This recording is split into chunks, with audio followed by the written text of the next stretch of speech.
Chapter 501. After breakfast, Wu-ming, Grazzi, and Matthew went on their way. It just so happened that Edison was attracted out of the laboratory by a special fragrance and happened to meet Wu-ming and the others who were about to leave. Then Edison and Helena saw Wu-ming and the others off. Before leaving, Wu-ming gave Edison a communication device similar to a modern mobile phone. After all, Wu-ming didn't ask Edison, Helena, and Karna to follow them. In that case, they must have a communication device to ensure that they could contact each other at any time. This communication device was naturally made by Wu-ming using Create Green item. In other words, Wu-ming's ability could be regarded as a caster's level skill, item creation. In fact, this communication device was made by Wu-ming based on a mobile phone. Its only function was to connect and call another communication device. As for the signal needed by an ordinary mobile phone, Wu-ming used magic to replace it. As long as it was in this singularity, the two communication devices could contact each other. It was similar to the bracelet that Roman used to contact Grazzi. After all, Wu-ming made it based on Grazzi and Chaldea's communication bracelet. However, Grazzi's communication bracelet had more functions than the communication device made by Wu-ming. Ray shift, virtual screen, establishment of material supply summoning circle, and other abilities were basically related to this communication bracelet. Although the inventor of the telephone has always been controversial, it was undeniable that Edison could indeed make a telephone. That was to say, if he wanted to, he could also fight a modern war. However, his enemy was something that modern war couldn't fight. Moreover, if he really did that, it would be as unreliable as building a hot spring hotel to serve ordinary people at the end of the world. Who would enjoy the comfort of a hot spring if they couldn't survive? As for Edison, if he had the time, he would definitely choose to make a few more mechanical infantry instead of choosing to build a communication device. However, he didn't have many subordinates. They were all mechanical infantry that only knew how to obey orders, so building a communication device was useless. In Wu-ming's opinion, it was better to install a monitor on the mechanical infantry.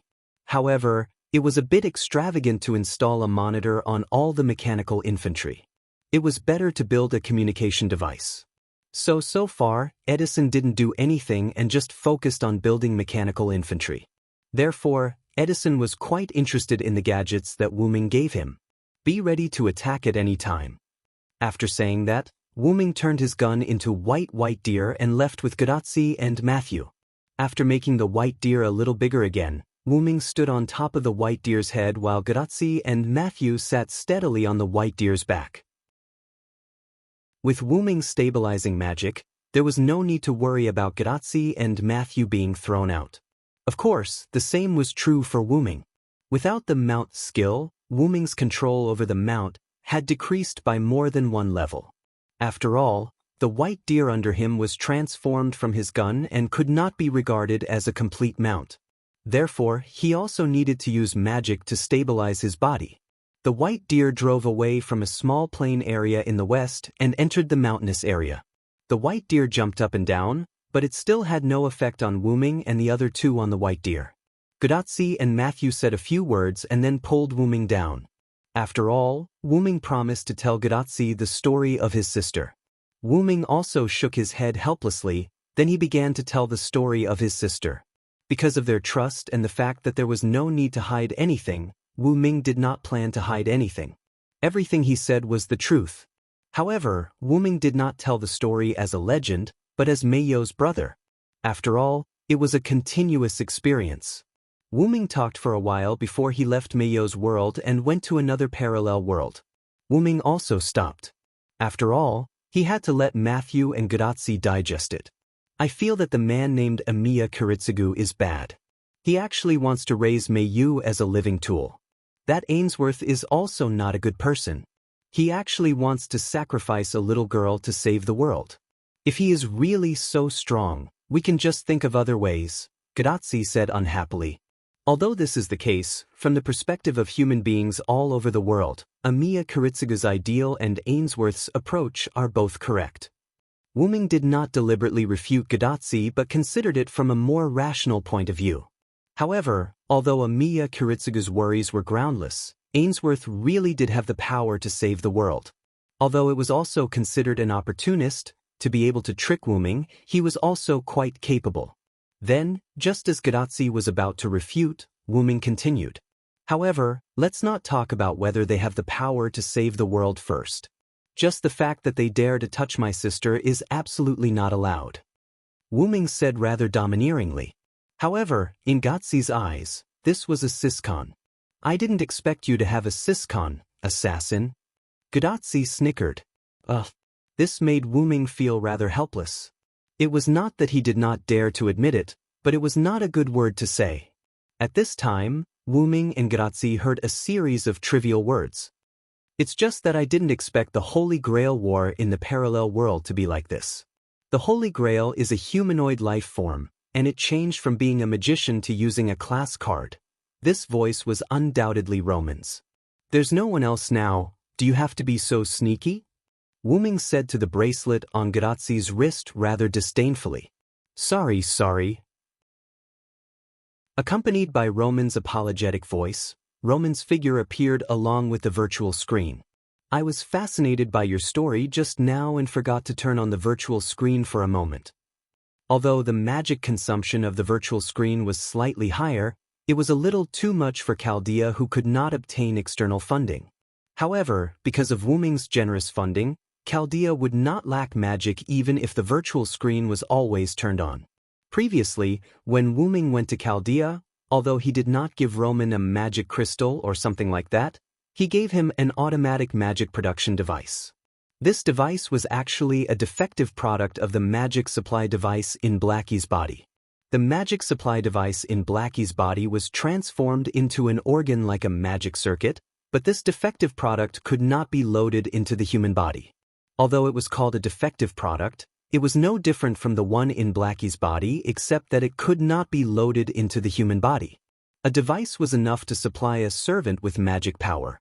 Wu Ming did not give Roman a device, but dozens of devices, and Wu Ming also increased the power, enough for Chaldea to squander. At this time, Matthew spoke faintly. A humanoid Holy Grail. Matthew was quite concerned about Mayu as a humanoid Holy Grail.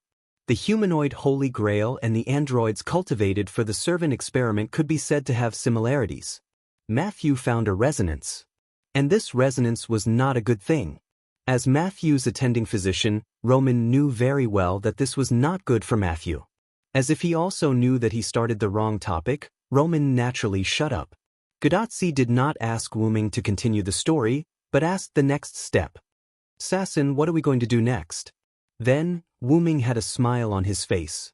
Of course, first get rid of the bystanders. Chapter 502. The three of them heard what Wu Ming said not long ago and looked at Wu Ming awkwardly. After all, when Wu Ming said this sentence before, he was referring to the American forces, but Gadotzi and the others didn't think that Wu Ming would backhand an ally that had just formed an alliance. Of course, I'm not talking about Edison. Wu Ming shook his head with a smile.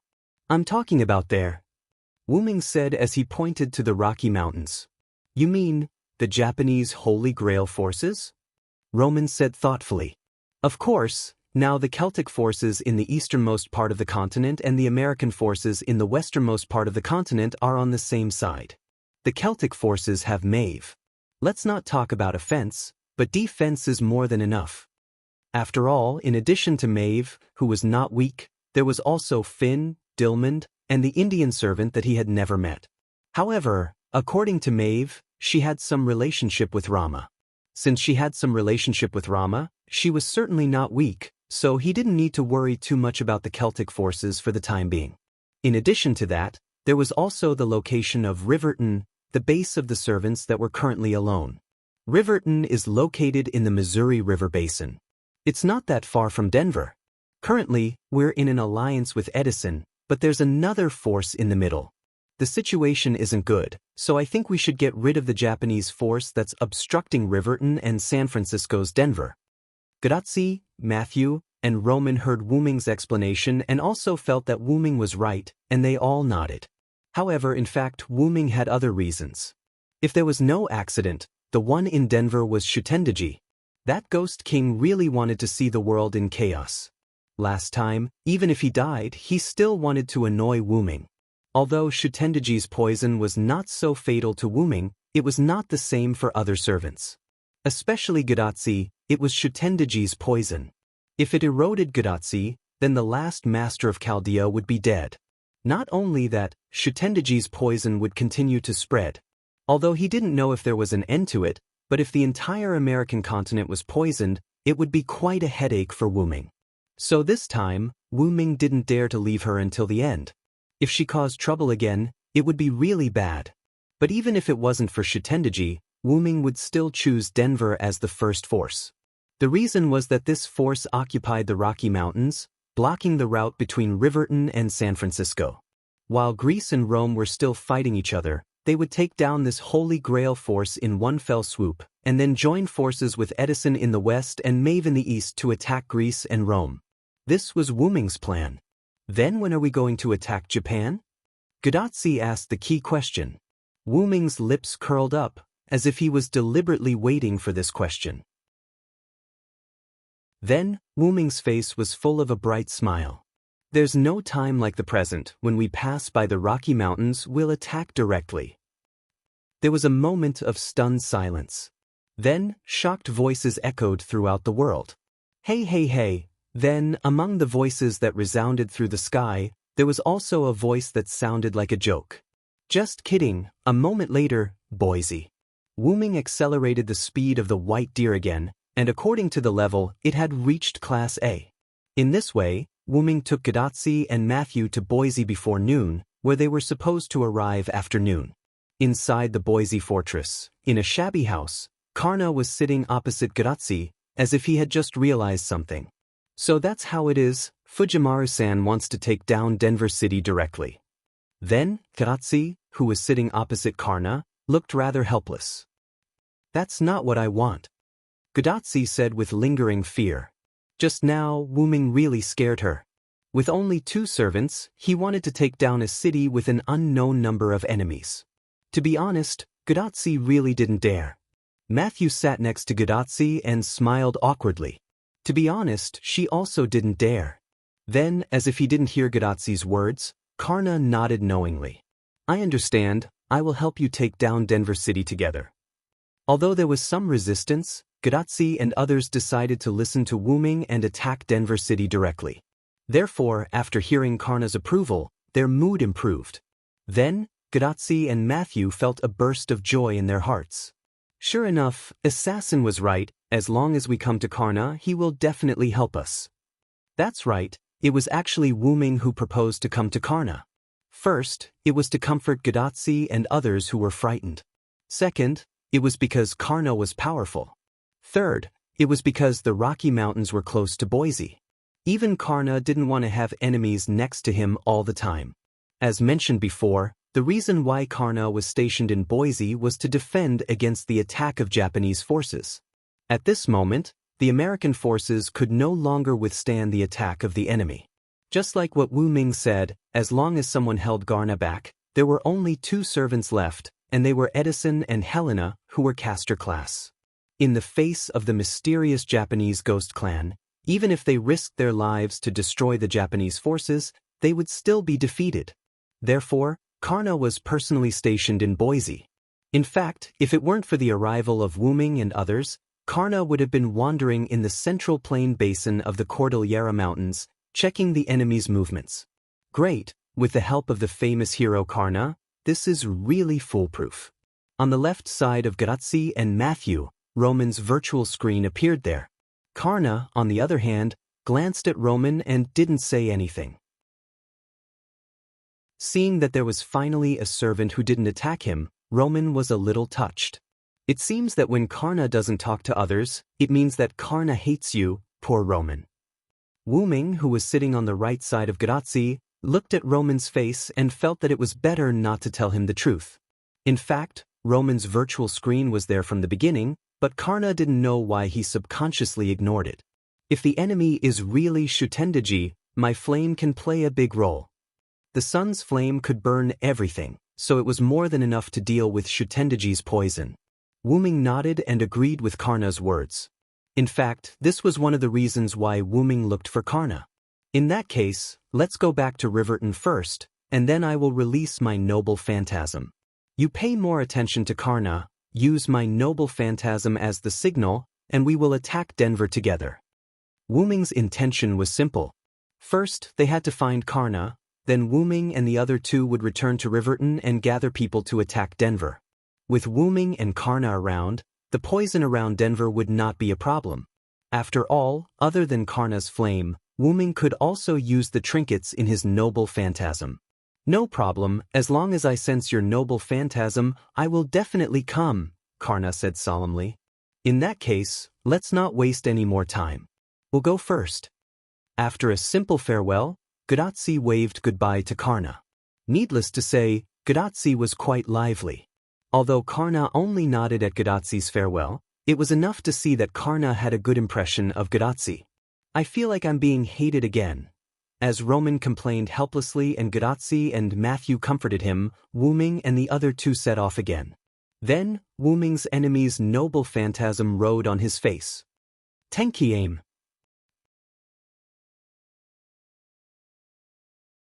Chapter 503. Tenki aim.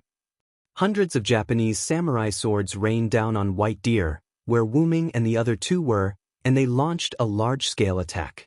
This move reminded Wu Ming of Gilgamesh. Then, the place where the White Deer was attacked by hundreds of samurai swords exploded. Boom! The explosion was extremely violent. It seemed that the samurai swords came with the intention to kill. As far as they were concerned, the plain terrain on the plateau had become a basin. The smoke and dust caused by the explosion continued to fill the air. After the explosion, hundreds of samurai swords automatically flew back to the place where they came from, a high ground in the Rocky Mountains. Hundreds of samurai swords merged into one and fell into the hands of a fox-eared girl wearing a JK uniform. She wore the JK female high school uniform with white top and red bottom. She wore a red unlined gown, red stockings, and high leather shoes that looked like wooden clogs and leather shoes. She also wore a black hat on her pale orange hair. There were two shining scabbards on her body. One was a scabbard with silver light. The samurai sword was still in the scabbard, and the other scabbard exuded a golden light. There was no doubt that it was the scabbard of the golden samurai sword in her hand. The most conspicuous thing was the pale orange fox ears on the girl's head and the pale orange fox tail behind her, which made people think of a monster. However, she was not a monster. If Wu Ming was there, he would be able to see that she was a servant. It was very likely that she was a saber. After all, she was holding a samurai sword. Mission completed, I'm done. The fox-eared girl blinked her orange eyes, put the golden samurai sword in her hand into the scabbard, and was ready to leave. Then, she was also attacked by her enemy's noble phantasm. Mythical Yggdrasil. In an instant, a huge holy light spear burst out from the basin full of smoke that had not yet dissipated. The light spear dispelled most of the smoke. The fox-eared girl also saw the target of her mission. There was a white figure in the place that was destroyed into a basin. That was undoubtedly the person who released the light spear. The white deer's figure still disappeared. Wu Ming maintained the position of throwing the spear.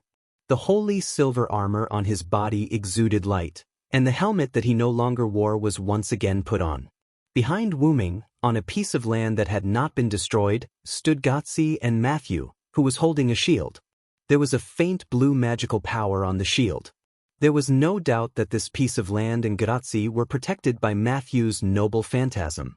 Since Wu Ming had a defensive noble phantasm, naturally, he did not need Matthew's protection. I can't believe you found my location.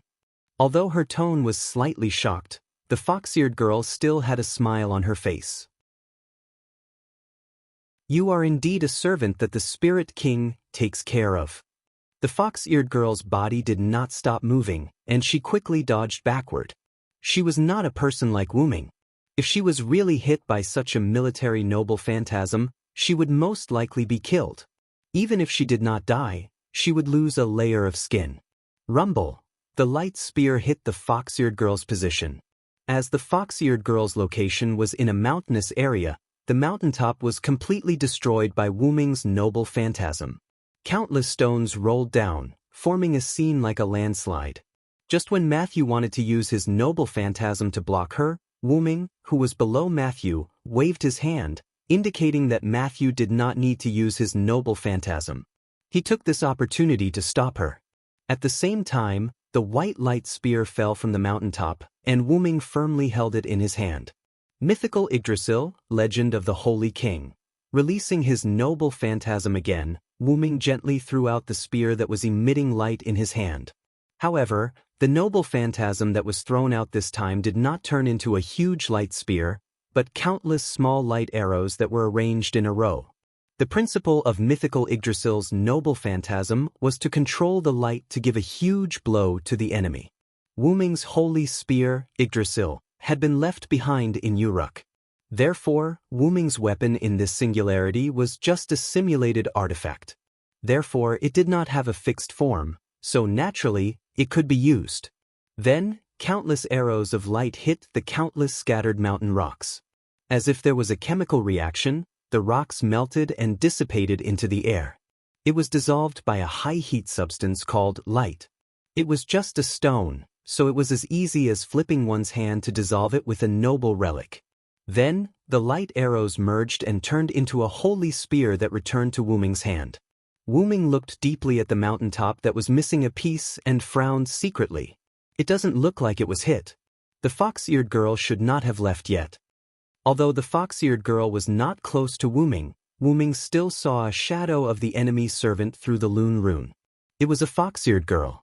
Although Wu-ming was too far away, Wu-ming could not sense whether the fox-eared girl had left or not. His sixth sense told him that the person who launched the sneak attack was indeed not dead.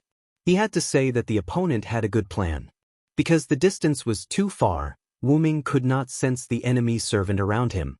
As long as there were servants, once they were close to each other, they would be able to sense each other. For Wu-ming, who had a strong mental strength, as long as the servant was not an assassin, it was basically impossible to rely on sneak attacks to get close to him. However, in this way, Wu-ming could not prepare in advance. Just like the fox-eared girl, releasing a noble phantasm from a long distance. Although the control precision of the noble phantasm would be reduced if it was too far away, it could directly hit the target through prediction and other various factors. It was like a sniper sniping the enemy from a long distance. There were many factors involved in successfully hitting the target, so ordinary people could not be snipers. From this, it could be seen that the fox-eared girl was quite intelligent. However, after Matthew defended the attack and protected Gratzi, Wu-ming also found the enemy's position through reverse inference. Before the smoke dissipated, Wu-ming threw a noble phantasm. Wu-ming's strong vision also allowed him to see the enemy when the noble phantasm broke through the smoke. It was the fox-eared girl. Although the noble phantasm also hit the fox-eared girl's position, Wu-ming did not think that the fox-eared girl would not consider the unexpected situation of being attacked by the enemy's noble phantasm. But it doesn't matter. I have no reason to attack them. Now I have a reason. Wu-ming whispered to himself. Behind Wu-ming, Matthew quickly checked on Gratzi's condition. "Senpai, are you okay?" Matthew was slightly excited and shouted, "I'm fine. Thanks to Matthew's protection, I'm not hurt at all." Gratzi showed Matthew a big smile and then hugged Matthew, which made Matthew's face blush. "What's wrong? What's wrong? What happened?" Suddenly, Roman's figure appeared in front of them along with his words. A virtual screen appeared. "What's going on?" Roman seemed to be panicking. Due to the diffusion of the fox-eared girl's noble phantasm, the surrounding ground only sank by 1 or 2 meters. However, the place where Matthew and Gratzi were standing was not hurt. As a result, Matthew and Gratzi were standing on a 2-meter-high platform made of mud. Wu-ming was below the platform. He did not enter Matthew's protection at all. He completely resisted the attack and then released his noble phantasm to defeat the enemy. We were attacked by the Japanese forces.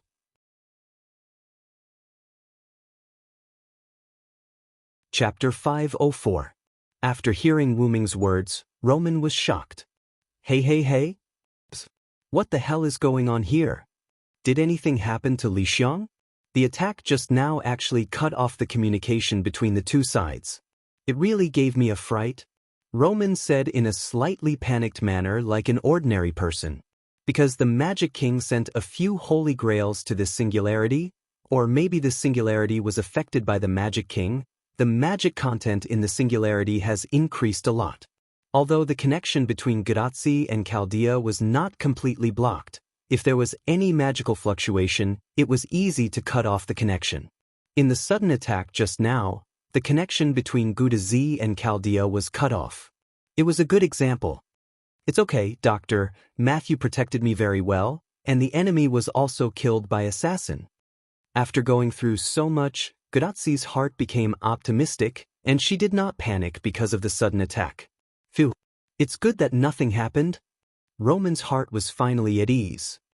Although I don't want to discourage you, unfortunately, the enemy servant was not killed by me, she escaped. Wu Ming jumped on the small platform where Gadazi and Matthew were, and his helmet touched again, revealing his dignified face. She was not killed by you, but thinking about it, the enemy is also a servant. She should have a way to save her life. Roman touched the back of his head and smiled, but unfortunately, Gadazi and the others did not pay attention to him. That means the enemy servant is a female. Gadazi noticed Wu Ming's words. Indeed, the moment I used my noble phantasm to hit the enemy, I saw the enemy's face. It was a girl in red with fox ears and a fox tail, and the enemy was using a golden katana, so it seems that the enemy has some connection with the Japanese forces. In the territory of the Japanese forces, a black hat, fox ears, fox tail, a golden katana, and ancient clothing, all signs pointed to the fact that the enemy was a servant of the Japanese forces. A servant with Japanese attributes wearing a tsurugi hat, I'm afraid that's the only one. Roman played his role as a support member very well. Hey, Doctor, do you know who the enemy is? Matthew asked curiously. I know, after all, I can't be an effective support here, so I read a lot of books about history and mythology. He touched the back of his head as if he was embarrassed. Don't say that, Roman. You have to know that information is also very important. Wu Ming shook his head at Roman. Wu Ming knew the story of Maeve, King Arthur, and Gilgamesh, so he could participate in those places when he first came. If Wu Ming didn't know anything, he would definitely be in the dark. Gadazi also nodded. She didn't think that the doctor had no role in Chaldea. So, Doctor, who is the enemy? After Gadazi asked the question, Roman nodded and began to explain. The black hat is a kind of black top hat handed down from the Heian period of Japan. There are many kinds of black hats, and the standing black hat is one of them, but generally, the standing black hat is worn by men, and the most famous woman who wears the standing black hat is Suzaku Guzan. Suzaku Guzan? Wu Ming was puzzled. He really didn't know this name. There are many rumors about Suzaku Guzan's identity, such as female thief, female ghost, angel, goddess, etc. However, so far, most people agree that she is the daughter of the demon king of the fourth heaven.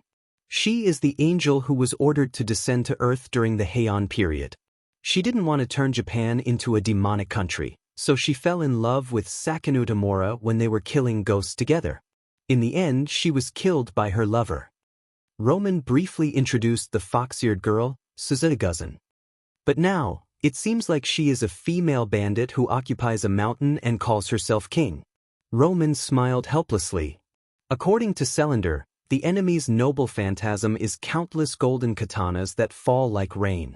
That should be one of the 3 swords of Suzaku Guzan, the Manjushri, the Sword of Wisdom, and the Sword of Harmony. As Roman spoke, Wu Ming also recalled the other katana that was emitting a silver glow. If that's the case, the katana that is emitting a silver glow is one of the other 2 swords, right? Roman nodded. That silver sword should be the sister sword of the Sword of Harmony. It is the Samantabhadra merciful sword. However, there are also rumors that the Sword of Wisdom is the same as the Sword of Wisdom. Wu Ming thought of a guess. Since the Sword of Harmony was used to attack, the enemy must have used the Sword of Harmony for some other purpose, such as increasing the precision of control. This could also explain how the enemy could attack Wu Ming, who was at the foot of the mountain from such a distance. However, this was just a guess. In short, the enemy would not take it. However, Wu Ming had the advantage. If the enemy is an angel, she should have divinity. Roman thought for a moment and nodded. After all, every rumor is related to the angel. The probability of the enemy having divinity is very high. Then Wu Ming smiled. Since she has divinity, I have a way to deal with her. After all, Wu Ming's Dragoness space had a lot of pseudo-heavenly locks. At the beginning, because he knew the magic of heavenly locks, Wu Ming deliberately made high-quality pseudo-heavenly locks. Even if they were not used, they would not disappear. After using them, as long as they were injected with magic, these pseudo-heavenly locks would be renewed. Wu Ming prepared those pseudo-heavenly locks to deal with the followers with divinity. Since the enemy has already made a move against us, I'm afraid the road back to Riverton will not be easy, so... Wu Ming paused for a moment, which made Grazzi, Matthew, and Roman puzzled. So let's go straight in. Wu Ming smiled at Grazzi and the others. The screams resounded through the world. Good Lord, after going around in circles, they still ended up attacking the enemy's base. Boise! Karna saw that a mountain in the Rocky Mountains had been blown up. When he took a closer look, he saw pure white and holy magic. There was no doubt that it was Wu Ming's noble phantasm. Is it that fast? I thought it would take a few hours to start. Although Karna's tone was doubtful, he did not stop moving. He held his golden spear, gave orders to the mechanical infantry in Boise City, and ran towards the location where Wu Ming released his noble phantasm. In any case, it was agreed that Karna would support them under the command of Wu Ming's noble phantasm. Hence, Karna left immediately. On the other side, Denver City. In a dark hall, behind a curtain without any means of lighting, a figure kept pouring wine and drinking wine. How did she know that it was wine?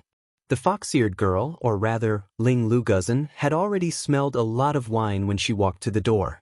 It's really good wine. Ling Lu Guzan thought to herself.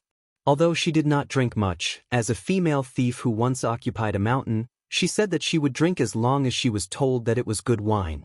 However, she did not dare to drink the wine that the figure in front of her was drinking. It was poisonous wine. What if she drank it to death? Ling Lu Guzan walked into the hall and said without a care. I failed, Shutendaji.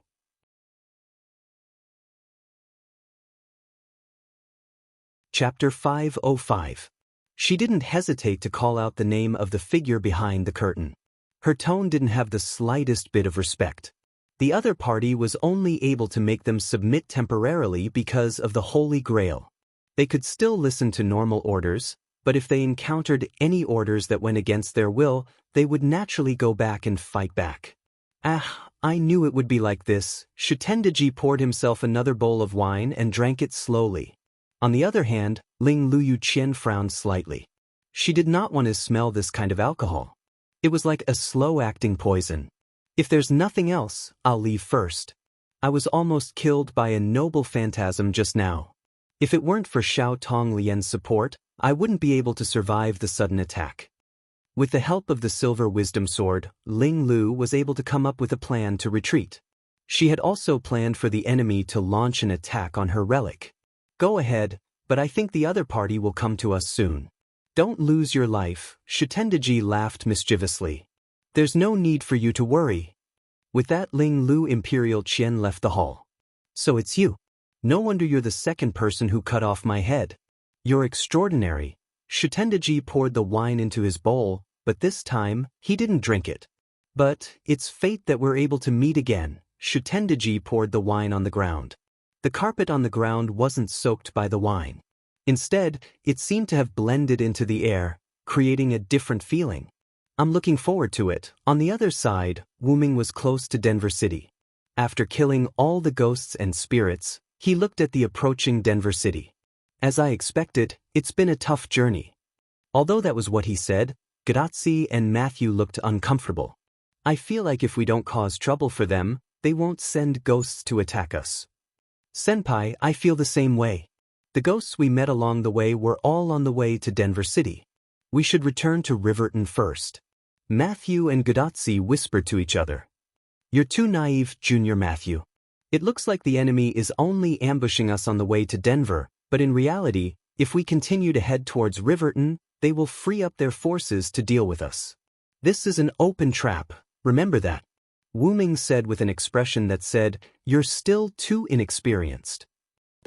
Senior Cylinder. Matthew will remember that. As a result, Ma Shu replied in high spirits. Although Cylinder is right, why do I feel that this reason is a little far-fetched? Roman's voice came from Grazzi's wrist. Assassin, don't give Matthew the wrong idea. Even Grazzi felt that Assassin was a little unreliable. Sigh. Matthew looked confused. In any case, we're already here. I'm afraid the enemy won't let us go back so easily. Wu Ming did not deny that his statement was wrong. Looking at the ghosts that kept pouring out of Denver City, Wu Ming did not think that he could just leave after provoking the enemy. If only it was that easy. Besides, Karna should be here soon. Let's take down Denver in one go. At this point, whether it was Grazzi, Matthew, or Roman, no one could refute Wu Ming. Phew, that's the only way. Roman sighed and said helplessly. In this situation, retreating would make it easier for the enemy to sneak up on them from behind. I have to say, you guys still underestimate the power of a top-tier servant. Wu Ming smiled faintly, attracting the attention of Grazzi and the others. A top-tier servant is similar to a champion. What's more, the spiritual base of this body is strengthened by the Holy Grail and my own body. It can be said that Matthew and I alone are enough to take down Denver City. Of course, that's only if the other party's servants are known to us. After all, as long as it was a servant, they should not be underestimated. Every servant had a noble phantasm, and the noble phantasm was the key to victory from defeat.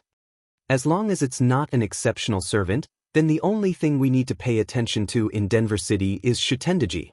Roman also looked serious after hearing Wu Ming's words. Cylinder is right, Tachika. Although your body has a slight resistance to poison, this time you are facing Shutendaji's divine wine. It's better to be safe than sorry. For ordinary people, just smelling Shutendaji's poisonous wine will kill them directly. Roman said so much to be on the safe side. Tachika and Matthew should stay here. Wu Ming said. It's too dangerous to let Assassin go alone. Grazzi was obviously not at ease. After all, it was Grazzi's kindness. Wu Ming couldn't refuse again, so he smiled and promised again. Didn't I say that I'm a top-tier servant, and even if there is an emergency, I still know how to run, so don't worry. With that said, Wu Ming touched Grazzi's little head, like a brother making a promise to his sister. Just when Grazzi didn't say anything, a huge red flaming ghost hand attacked Wu Ming. Rashomon Dienji. Wu Ming's face froze, and he immediately put on his helmet, then rushed toward the huge ghost hand with the holy lance in his hand. Mythical Yggdrasil. Once again, Wu Ming activated his noble phantasm, and the light lance in his hand became huge. However, Wu Ming didn't throw it away. If it exploded here, Grazzi and Matthew would still be affected. Therefore, Wu Ming directly held the huge light lance and faced the red flaming ghost hand. Rumble. Wu Ming pushed the ghost hand all the way to a distance of 100 meters away from Grazzi and threw the light lance in his hand.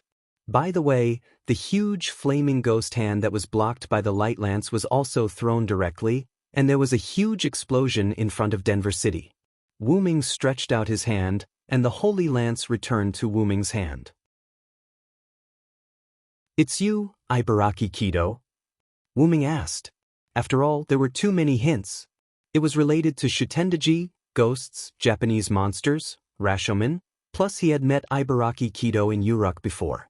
Wu Ming also remembered her voice, so when Ibaraki Kido shouted the name of the noble phantasm, Wu Ming had already guessed it. After Wu Ming asked, a female ghost dressed in yellow clothes with 2 horns on her forehead jumped out from an unknown place. Her entire body was covered in flames and she had 2 horns on her forehead. I, Ibaraki Kido, will protect Shutendaji's Devil's Kingdom. Don't even think about breaking my home in Shutendaji's. Ibaraki Kido didn't seem to know Wu Ming at all. It seemed that this Ibaraki Kido had no connection with the Uruk's defector, But that was normal. How could he meet a servant with the memory of him and Wu-Ming? Wu-Ming was not lucky, so how could it be so easy to hit the jackpot? I didn't deal with you in Uruk with the thought of less trouble. It seems that I have a chance today.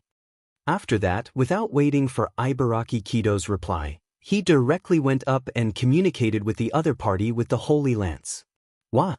You bastard, you haven't started yet.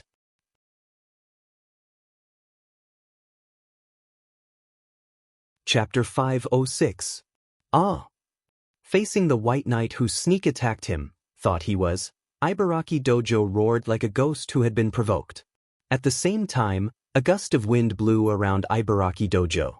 The wind helped the fire, and the hot flame rose to the sky, rushing toward Wu-Ming who was attacking Ibaraki Dojo. Pucci!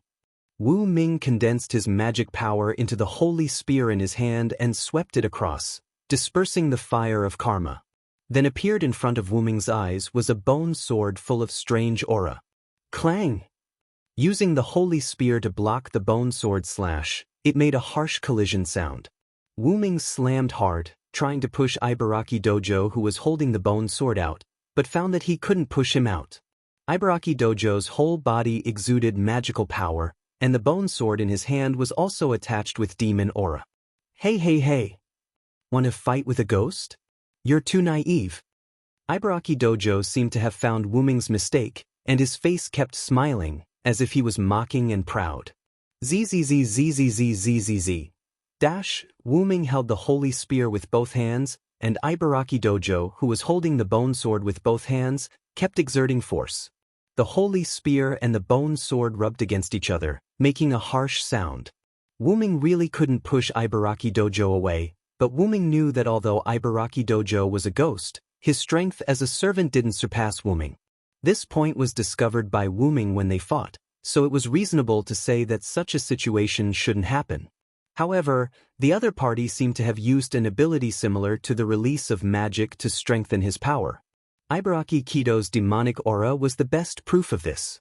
However, Ibaraki Dojo wasn't the only one with skills. Wu-Ming also had magical power. Boom!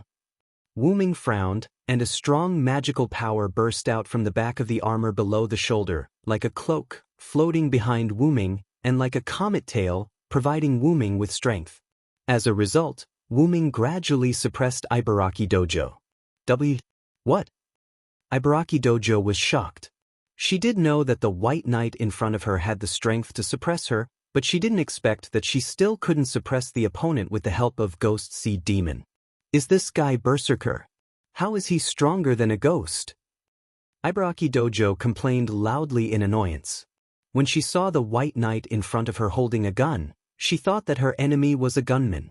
Who would have thought that the other party was so strong? What a coincidence, I'm Berserker. Wu-Ming was quite impressed with Ibaraki Kido. In this kind of situation, he still had the ability to chat with Wu-Ming. Naturally, Wu-Ming couldn't let him down. Damn it. Don't underestimate me. Ibaraki Dojo roared, and then swung her right hand down.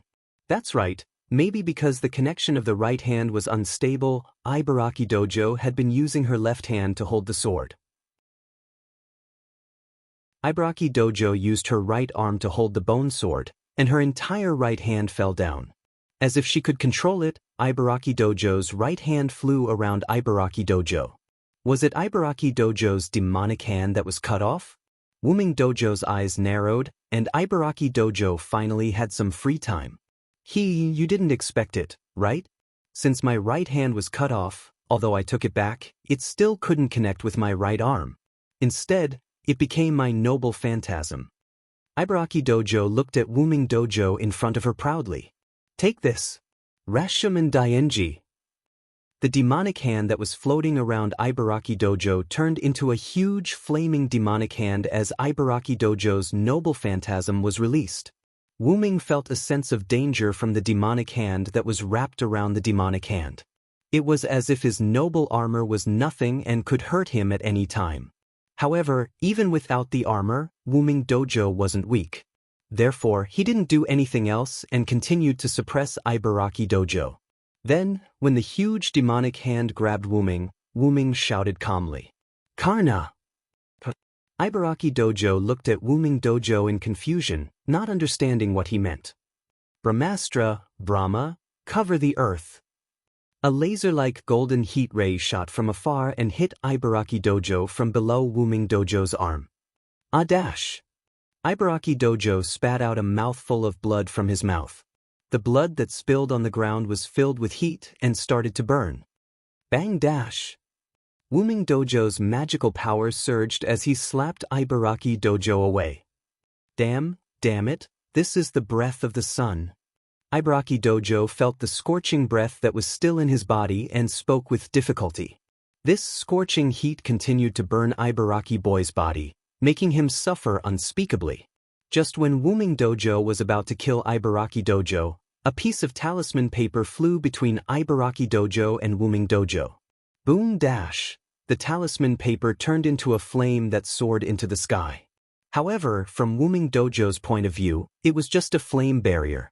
Its purpose was naturally to buy time for Ibaraki Dojo, who was behind the flame barrier. Wuming Dojo swept out with his holy lance that contained powerful magical power, and the flame barrier was instantly broken. Where Ibaraki Dojo was originally, there was only a small pool of blood that had begun to burn. I forgot that Ibaraki Dojo had escaped from the 4 heavenly kings of Lai Guang. I'm afraid that has become a skill or a noble phantasm. Giving up chasing Ibaraki Dojo, Wuming Dojo turned around and returned. When he came to Matthew and Gadatsi, Wuming Dojo saw the person he had just called out. You came quite quickly, Karna. At this moment, a white-haired man in golden armor was standing beside Gadatsi and Matthew. The flame in his right eye had not subsided yet. It was Karna. I came with all my strength after seeing your noble phantasm. It was just a coincidence. Karna shook his head modestly, and the flame in his right eye swayed as he shook his head. It was quite interesting. Furthermore, it was quite clear that the Brahmastra had been launched from Karna's eyes. Karna really scared me when he came over just now. By the way, assassin, are you all right? Weren't you hurt by Karna? Gadatsi looked at Wuming Dojo worriedly. At this moment, Wuming Dojo's body was smoking. The smoke was coming out from the gaps in his armor, and it looked like he was being cooked. Don't worry. Because Sodric was too close to the enemy, I didn't use a noble phantasm with a wide range of damage, Karna explained. Karna defended himself. He understood this point, and didn't use Brahmastra Kundala or anything like that. He couldn't use Sun Wheel, Vaishnavi Shakti, which could only be used when he stripped the golden armor. After all, the golden armor was still on Karna. The heat on my body was caused by Ibaraki Dojo's noble phantasm. I don't know why, but her ghost claw directly ignored my defense. I was injured, but it's not a big deal. As he spoke, Wuming took out a few bottles of healing potions from the golden ripples that he had already activated. Wu Ming took off his helmet, revealing his slightly red cheeks. Now, some parts of his body were already cooked. After all, it was as if he was defenseless against an anti-army noble artifact that contained the karmic primordial fire. Even Hercules would lose his life if he was here. It was all thanks to Wuming's B++ durability that he was able to survive. Then, Wuming drank the healing potion under everyone's gaze. The white smoke on his body disappeared, and his complexion returned to normal. After all, they had seen potions like this in Winterwood City, so Gadatsi and Matthew didn't look surprised. Since Karna is here, let's take Denver directly.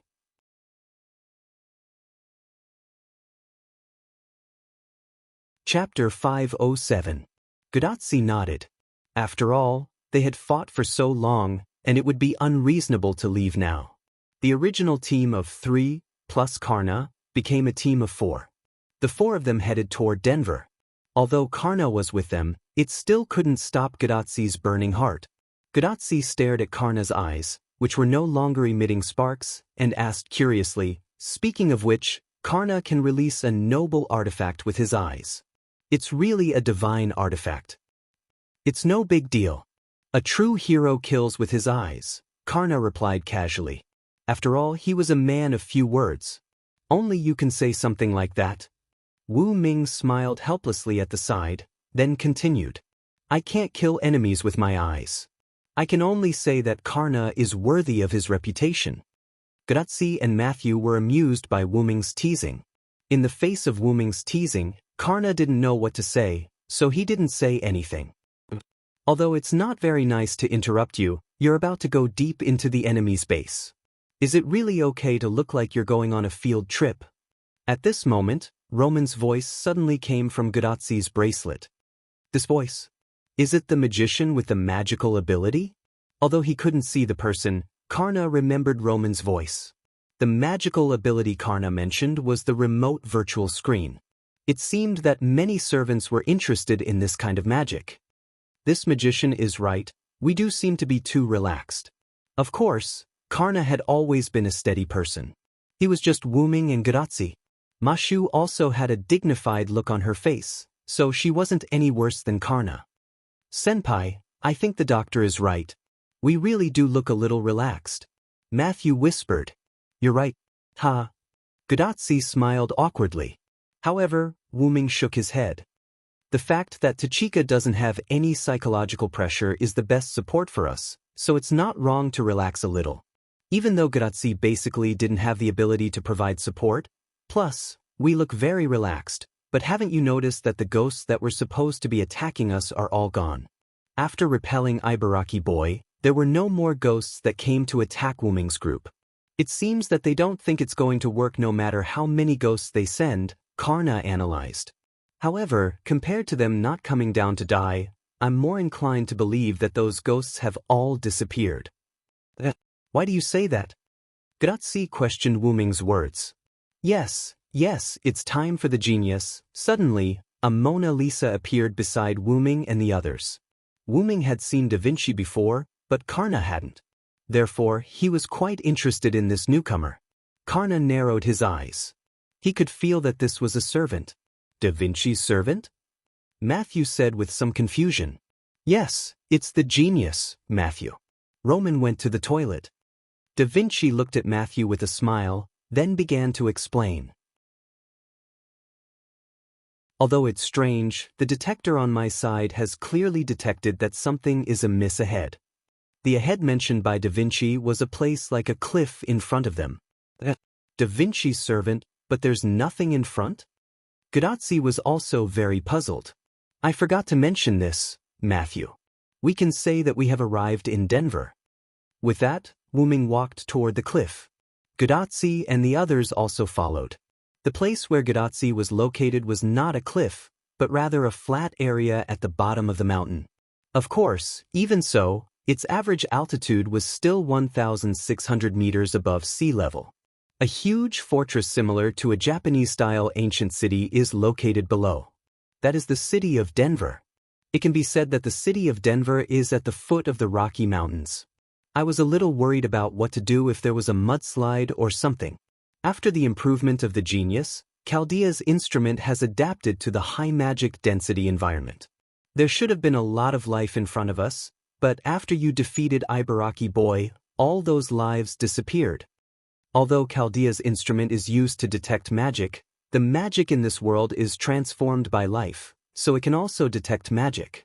Anyway, whether they were killed or used as sacrifices, most of the ghosts in the strange city of Denver have disappeared.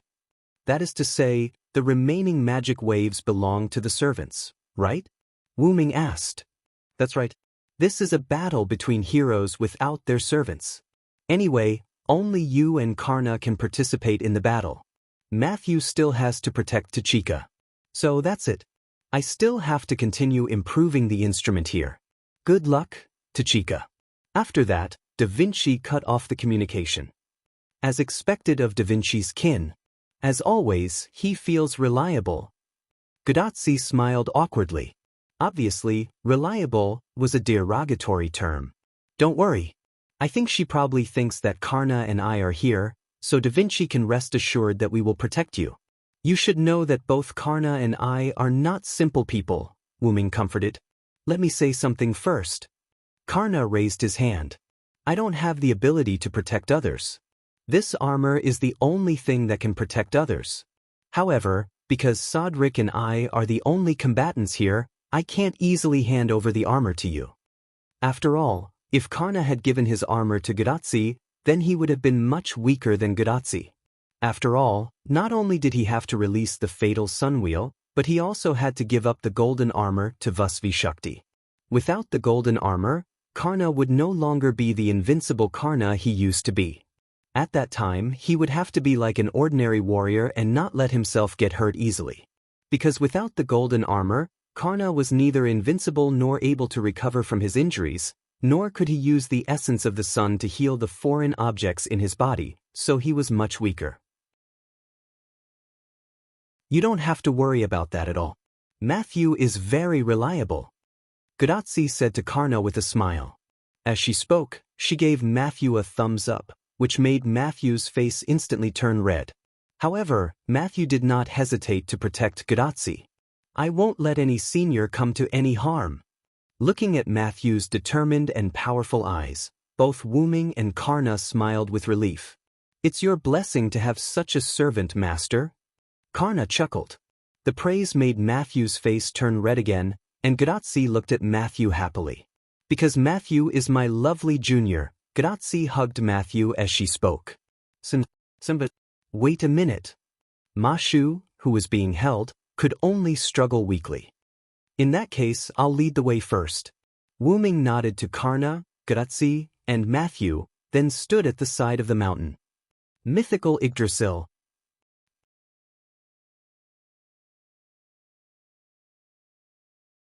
Chapter 508.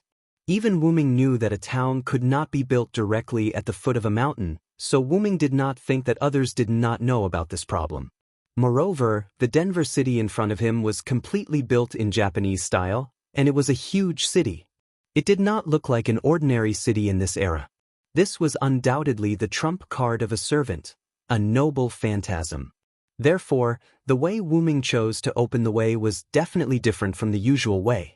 Facing the Japanese city of mysteries, which only had a few servants left, Wuming's way of opening the way was to directly blast open the gate with his noble phantasm. With the release of his noble phantasm, Wuming was not in a hurry to throw out the holy spear. Instead, he held it with both hands and kept it hidden, constantly gathering mana and holy light. This huge amount of mana. Karna was a little shocked. This amount of mana was already comparable to all the mana of a first-class servant, and it was even slightly more than that. Moreover, at this moment, Wuming's attack was still enough to compete with Karna's solar wheel, Vasvi Shakti, in terms of explosive power. The reason why they only competed in terms of explosive power was because Karna's solar wheel, Vasvi Shakti, was an extremely special noble phantasm. It did not mean that it was only effective against gods, but it had an additional effect on gods. Moreover, if Karna released his noble phantasm and did not release it, he was afraid that his solar wheel, Vasvi Shakti, would be enough to overpower Wuming's attack. However, this was a joke. How could anyone let their enemy charge their noble phantasm? However, Wuming had been charging for so long, and no one came out to stop him. It seemed that his opponent really did let Wuming do whatever he wanted. He really did not know what his opponent was thinking. Karna was a little helpless, but he did not expect anyone to stop Wuming. He was just disappointed in his enemy. But then again, would the Japanese city be able to defend against Wuming's relic? Anyway, they would find out soon. Karna was looking forward to seeing how Wuming would complete the relic's relic. After all, if the noble phantasm was to explode here, he would be able to survive with his golden armor. However, Matthew would not be able to protect Gadazi, as he would not be able to activate his noble phantasm in time. Gadazi would definitely be blown to smithereens. Just as Karna was about to take off his golden armor and put it on Gadazi, Wuming finally moved. Wuming raised the shrunken version of the holy spear in his hand, which was white on the outside and black on the inside, in front of him. This was the effect of the holy spear being compressed to the extreme. It was so white that it was black, and it had shrunk to the extreme. The reason why he did not throw it on his shoulder like a javelin was that Wuming was not sure that he could control the holy spear that was about to explode in his hand. Therefore, Wuming put the holy spear in front of his chest as if he was holding a ceremony. Then, Wuming recited the oath. The next attack is the real legend. Accept the judgment. Because the name of the relic had already been recited, there was no need to release the real name again. Then, Wu Ming threw the holy spear into the sky. The holy spear, which was so white that it was almost black, penetrated the clouds. It was like some kind of attack that fell from the sky, and it flew away without a trace. Then, like a divine punishment, the sky and earth changed color. In the sky above the Japanese city of mysteries, black clouds were constantly rotating with faint thunder and lightning. The vortex in the middle began to shine like hidden thunder, which made people frown. Gadotsi and Matthew looked at this scene and were both stunned. This was a lot more than the previous battle. Of course, the servants in this Japanese city of mysteries must have noticed it too. Then, Wu Ming snapped his fingers. Pa! In an instant, white light covered the entire land. After some time, Gadotsi opened her eyes. She rubbed her eyes that were uncomfortable because of the sudden strong light. Then, Gadotsi began to look around. Matthew was holding a shield to protect Gadotsi, while Karna was in front of Matthew, using his body as a shield. Matthew did it subconsciously. He did not know that Wu Ming had calculated the range of the attack, and he did not know that the damage of the relic would not affect here. However, some of the wind swept over. That was why Karna chose to stay in front of Matthew and Gadotsi when he knew that there would be no actual harm. This move is too cruel. Gadotsi held back for a long time, and that was all she could say. Karna nodded. Wu Ming's move was comparable to his Godslayer spear. It was quite destructive. However, Wu Ming waved his hand calmly. After all, no one came out to disturb me. This is a rare opportunity. If I don't accumulate more mana, wouldn't I be sorry? That was the terrifying thing about Wu Ming's spiritual base. It did not seem to be too powerful, and it felt no different from the previous servants' bodies. However, that was not the case. The interior of this spiritual base had been carefully modified by Wu Ming, and the modification took place in the root. It could be said that if Wu Ming wanted to, he only needed to accumulate power for a day and a night, and then use the relic to self-destruct. Then the American continent, which was the singularity, would disappear. Wu Ming completely removed the restrictions of the spiritual base in the root. In other words, as long as it was an attack that could be achieved in theory, Wu Ming could do it now. Just like the self-destruct of the American continent mentioned earlier, if there was enough mana and he could control it, Wu Ming was fully capable of destroying the singularity. Wu Ming's cheating method was not what it looked like on the surface. Of course, part of the power provided by the Holy Grail was also part of it. Although the Holy Grail had always seemed useless, it was something that the Magic King used to confuse people. How could it be so simple? After Chaldea recovered the Holy Grail, he also nervously protected it. Da Vinci also studied it very carefully. Naturally, the Holy Grail could not be underestimated. Of course, Wu Ming was here to save the singularity, not to destroy it, so he would not blow up the American continent. Gadotsi and Matthew, who had just come to their senses, smiled awkwardly after hearing Wu Ming's words. Moreover, don't underestimate this city. Although it didn't completely block it, it can still be considered to have blocked my noble artifact. Wu Ming's words stunned Gadotsi, Matthew, and Karna. Gadotsi and Matthew were surprised that the other party could actually block such a terrifying relic, while Karna was surprised that there was a city that could block a relic that was comparable to his Godslayer spear. With this thought in mind, the three of them looked at the Japanese-style city below. The originally gorgeous and dignified city had been damaged as if it had experienced a natural disaster. The outer city towers had basically collapsed, and the various pavilions and houses inside were almost completely destroyed. The entire city could be said to be in a sorry state. Only the palace-like hall in the center was still intact, but it had lost its previous gorgeous and dignified aura and color, giving a feeling that it had lost its power. Let's go. My relic only destroyed the other party's relic. I'm afraid the servants on the other side did not suffer any damage. After Wu Ming finished speaking, Gadotsi and Matthew looked at each other and nodded encouragingly. Then, let's take the Holy Grail here today. In this way, the four of them moved toward the dilapidated city.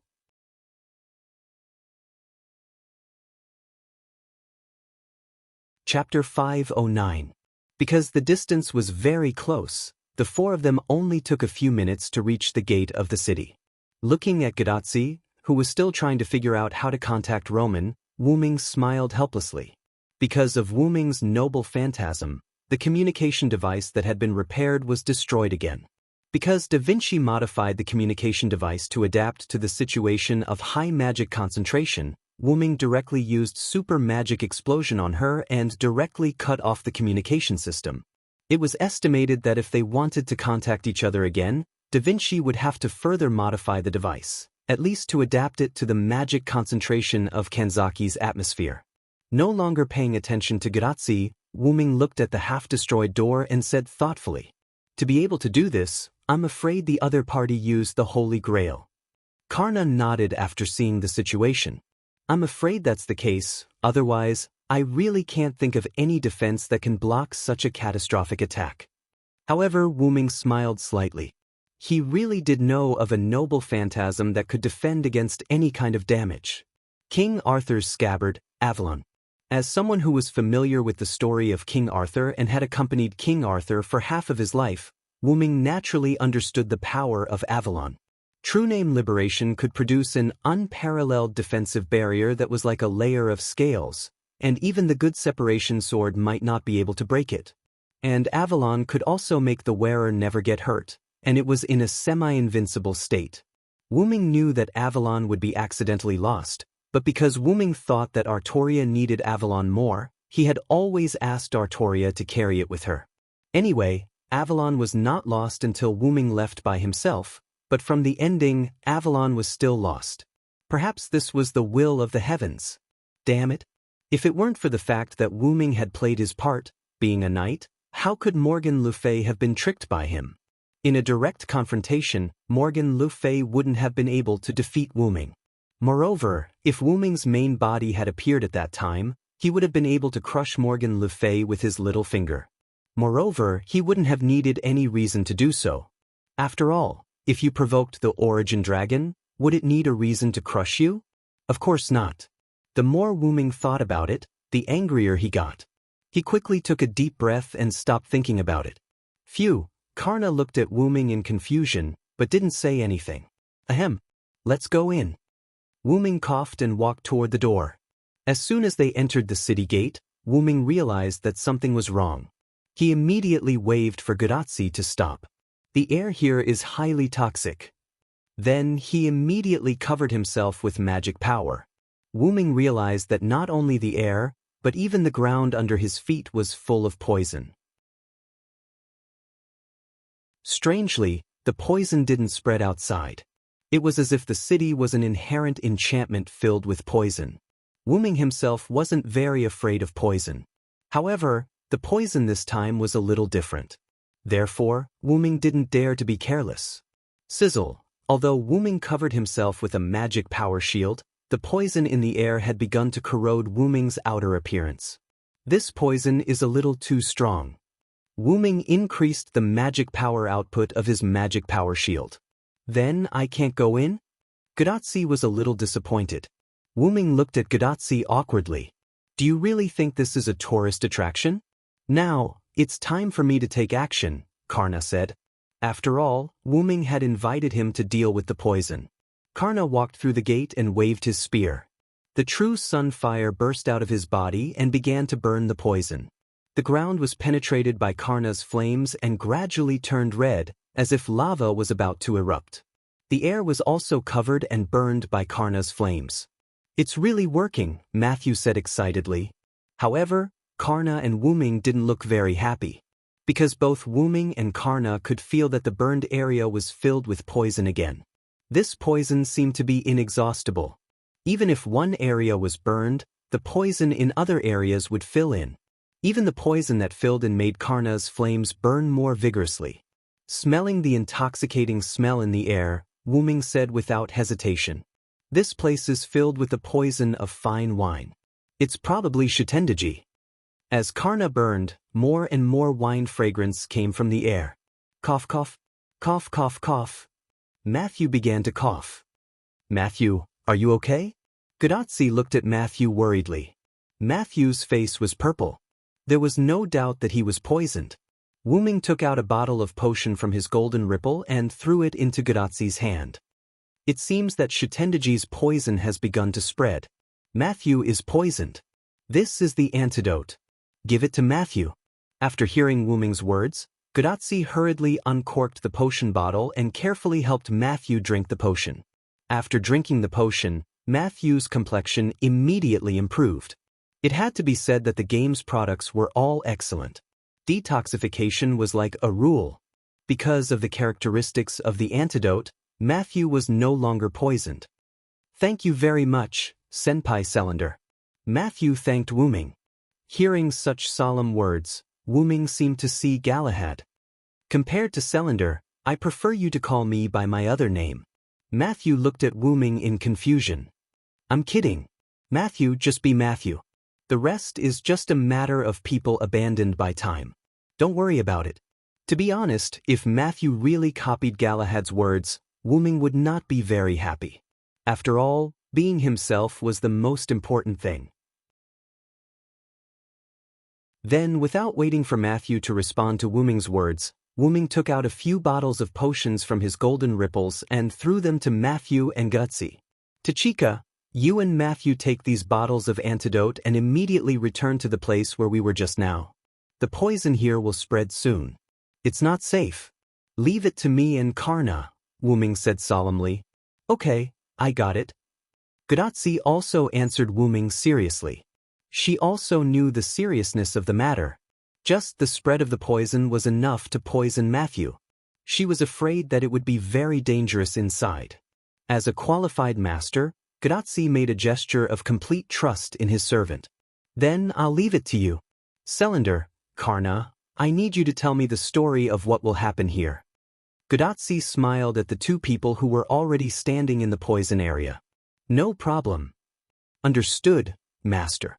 Wu-Ming and Karna said without hesitation. Then, Gadatsi and Matthew, who had recovered, began to run away from the poison area. Wu-Ming looked at Gadatsi's figure and touched his chin thoughtfully. It seemed that Tachika's poison resistance was not that simple. In this case, he did not have to worry about her safety. As for Matthew, he would be fine with a few bottles of antidote. Relieved, Wu-Ming looked at Karna. How is it? You should be fine, right? Karna seemed to be verifying something, and flames burst out of his body. Although I can't completely burn these poisons, they can't hurt me either. The son of the sun god was not just for show. Then let's go and find out the truth of all this.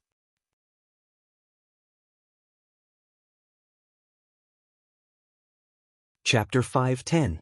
This poison that defied common sense was able to block Wu-Ming's precious artifact. They were clearly a power, yet they knew their place. This was what they were currently puzzled about. However, there was a more important point. They had to retrieve the Holy Grail and save this era. Therefore, it would be best if they could retrieve the Holy Grail without bloodshed and without any casualties on either side. However, from Lulu's previous attack and the current poison, it was clear that the other side had no intention of making peace. It could only be said that the heroic spirits were a group of super problematic characters who were bored in the heroic spirit palace.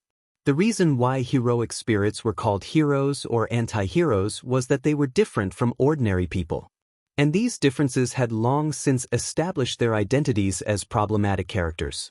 If they met someone they liked, the other party would instantly become brothers with them. However, if they didn't like the other party, they wouldn't need any fancy reasons. Just the simple reason of not liking the other party was enough to make them fight. However, it was precisely because of this casual nature that these heroes became heroic spirits. It was also because of the personalities of heroic spirits that Gadatsi didn't show any fear on this journey to save humanity. After all, Gadatsi held the fate of humanity in her hands. However, Gadatsi wouldn't complain or be afraid because she had Matthew by her side, a companion full of personalities on the road. Cough cough.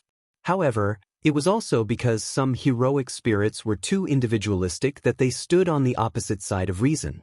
At least, that was the case for now.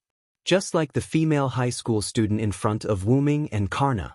Next, this road is blocked, Lulu said to Wu-Ming and Karna kindly.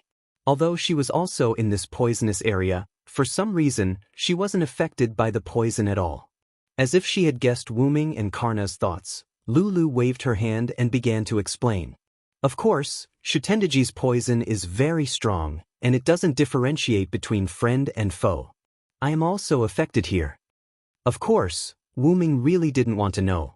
Then, Lulu's body slightly emitted a trace of magic, and a faint golden light attached to her body.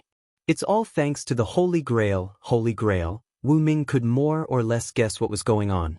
After coming into contact with the Holy Grail, he had temporarily gained immunity to Shutendaji's poison. Okay, then I'll leave this holy maiden, who also has divinity like you, to you, Karna. After Karna nodded, Wu Ming changed direction and continued to walk toward the central hall. No, wait a minute. Why did you leave just like that? Ling Lu Guzan felt helpless when he saw Wu Ming leave without paying attention to him. Whoosh, with the sound of the wind, Lulu dodged the spear, Karna, who was rushing to attack. You to me, Karna, you, to attack, Lulu's to me. Lulu's to say, Karna, Lulu to attack, to kills to hit full, attack. Since you're an enemy, then let's fight. Karna, who had transformed into an aloof Adonis, didn't say anything else and swung his spear at Lulu again. Bang! A samurai sword emitting a golden and silver glow blocked Karna's spear. Lulu took out the Samantabhadra wisdom sword from somewhere and blocked Karna's attack. Since the Samantabhadra had already appeared, the Samantabhadra naturally appeared as well.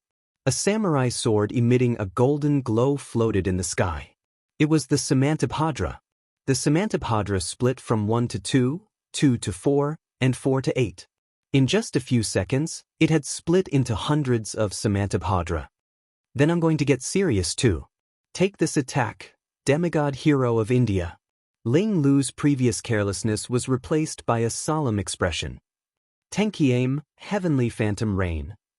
In an instant, hundreds of Samantabhadra fell directly in front of Karna and Lulu, causing a violent explosion. Boom, boom, boom. In front of him, Wu Ming heard the explosion behind him and glanced sideways. You should have no problem dealing with Lulu, right? Good luck, Karna. With that, Wu Ming sped up and ran toward the central hall. When he was almost at the front of the hall, a woman in a gorgeous blue dress that resembled a witch's costume appeared in front of Wu Ming, half kneeling. She had the same fox ears and tail as Lulu, but the fox in front of Wu Ming looked a little like a wife. However, if Wu Ming wasn't mistaken, she had 6 tails behind her. Although the fox looked weak, it had a lot of magic power in its body.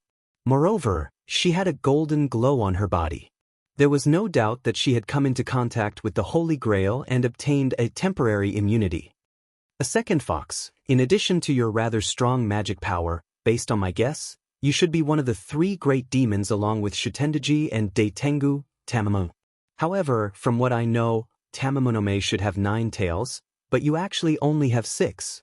Saying so, Wu Ming looks towards the fox spirit who is standing in front of the main hall. To be honest, other than Tamamonome, Wu Ming couldn't think of anyone else who could have a fox spirit that was on par with Lulu. Although he was curious why she was half kneeling. Yes, I've been waiting for you for a long time, Saranderma. As for the number of tails, it's only because I haven't recovered my strength. Tamamonome easily admitted her identity. Tamamonome seemed to be in a good mood. The 6 tails behind her swayed, and her body emitted a trace of mana. Wu Ming frowned slightly and said, "This familiar mana. I'm afraid you're the one who saved Ibaraki Duji." Wu Ming felt this magic power. It was the same magic power that appeared on the talisman paper in front of Ibaraki Boy. Yes, you're right, Sarandar-sama. Tamamonome said with a smile. He felt that this woman was getting stranger. Wu Ming pondered. Then, if you can step aside, I think we can continue to talk like this. Although Wu Ming didn't think that she would easily step aside. After all, she was one of the 3 great monsters of Japan, the white-faced golden 9-tailed fox. Moreover, it was said that Tamamonome was actually the incarnation of the Japanese sun god, Amaterasu. Those who were related to gods were not to be trifled with.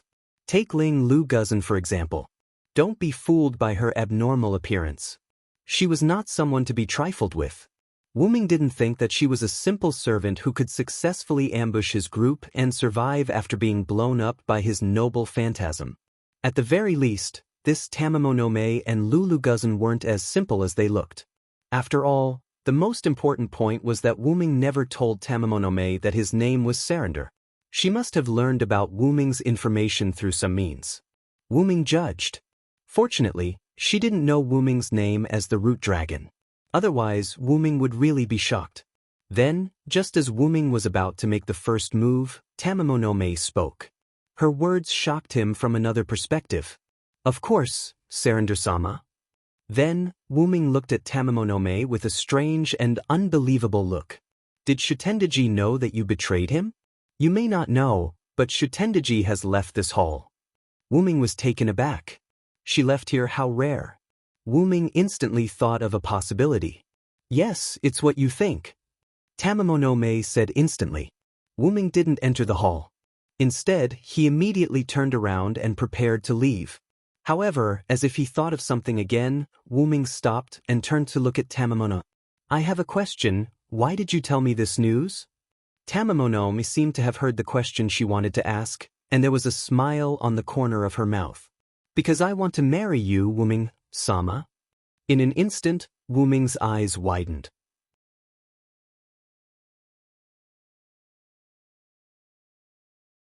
Chapter 511. Wu Ming's eyes widened, showing that his heart was not calm. After Wu Ming finished releasing his noble phantasm, the sky had become cloudless. Wu Ming's eyes sharpened as he was drenched in the sudden rain of the sun. Wu Ming suddenly appeared in front of Tamamonome. Wu Ming stretched out his hand and directly grabbed Tamamonome's white neck. However, the magical power attached to Wu Ming's hand that was holding Tamamonome's neck showed that Wu Ming was not joking. Even if she was a servant, she would not be able to survive if her neck was broken. How did you know this name? Wu Ming's tone had a hint of murderous intent. That's right, Wu Ming was not surprised that she wanted to marry him, although he was a little bit concerned about it. Cough cough. Wu Ming was surprised that she knew his name Wu Ming. Even among the people who knew him, there were only a few people who knew his name Wu Ming. In addition, the 3 extra holy grails at the singularity were arranged by the Magic King. Wu Ming had to guess whether Tamamonome knew his name because of the Magic King. Or perhaps, Tamamonome was simply a thug sent by the Magic King to deal with Wu Ming. At this moment, Wu Ming's mental power was completely released, and the range of thousands of meters had entered Wu Ming's perception range. Wu Ming's mental power was not only used to detect whether there were other enemies or traps around, but also to see if he had fallen into his opponent's illusion. Although Wu Ming could be said to be immune to illusion, Wu Ming was only immune to his own illusion. If it was not used on Wu Ming himself but used to change the surrounding environment, Wu Ming might still fall into the trap if he was not aware of it. To make a simple analogy, if you put an illusion on a stone, in theory, let the stone think that it was a flower, then the stone would think that it was a flower, and then with the help of magical power, it would make people see that there was a flower in the original position of the stone. It was similar to a simple magic trick. However, now that Wu Ming had completely released his mental power, he did not have to worry, the other party did not play any tricks. I learned about your identity through touching the Holy Grail, Wu Ming-sama. Tamamonome did not care about Wu Ming strangling her neck, as if she trusted Wu Ming and smiled. Holy Grail. Hearing Tamamonome's words, Wu Ming thought of such an example, but the other party did not come into contact with the Holy Grail, but with him.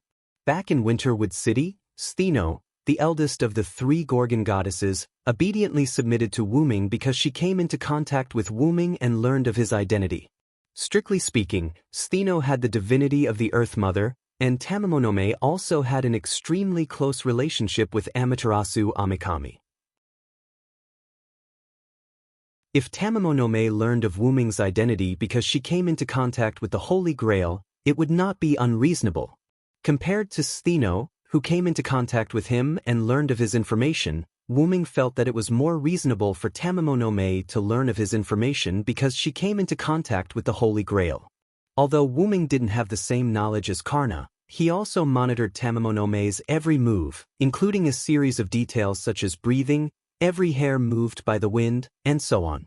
In addition, Wuming found that there was indeed no other servant-level magic power in this hall except for the servant-level magic power in front of him. There was no doubt that Tamamonome did not lie. Wuming slowly loosened his hand holding Tamamono's neck and looked at Tamamono deeply. I still can't completely believe you. If you want to prove yourself, then you have to stay here. If I find you elsewhere, I will immediately regard you as an enemy and kill you at all costs. How about it? After all, if the other party lied, then it was most likely the Magic King's trick.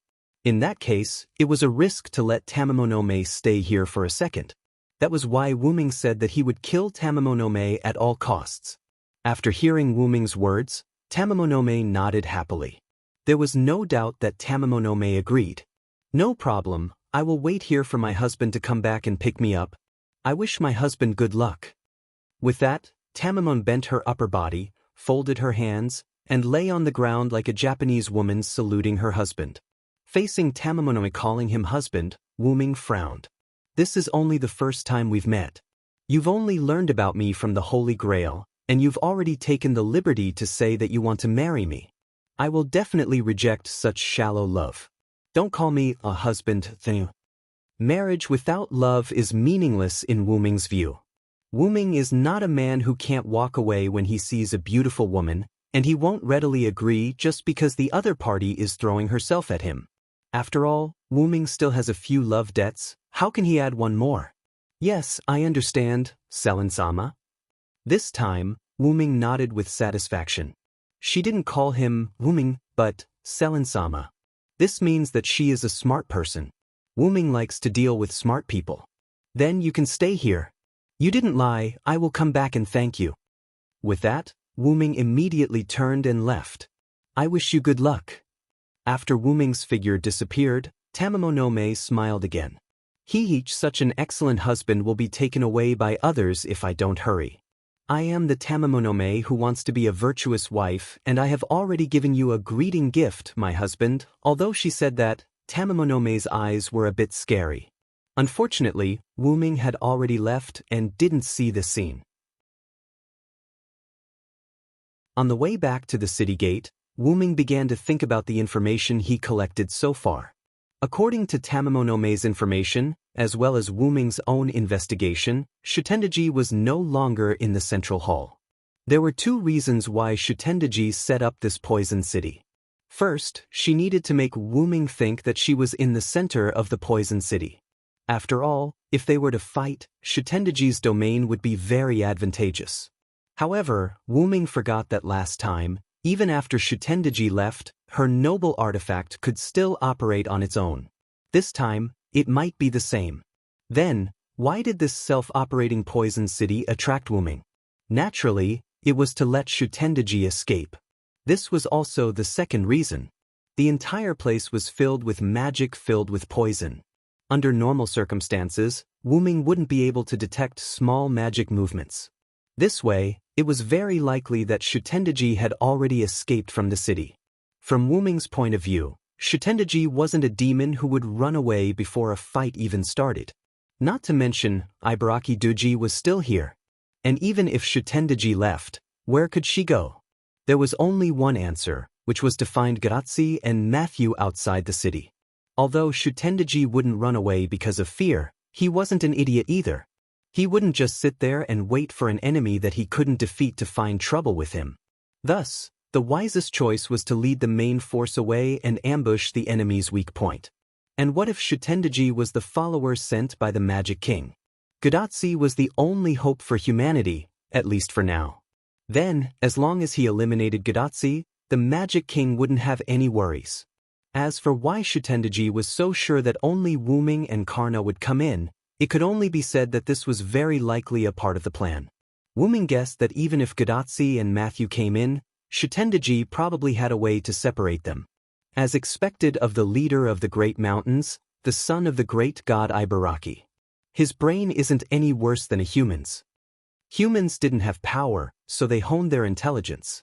Demons had power, so they abandoned their intelligence.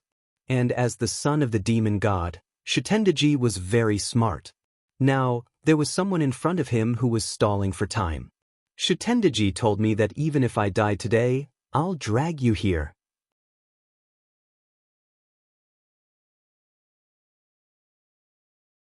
Chapter 5:12. Ibaraki Doji said domineeringly to Wuming. The bone sword in his hand was faintly discernible.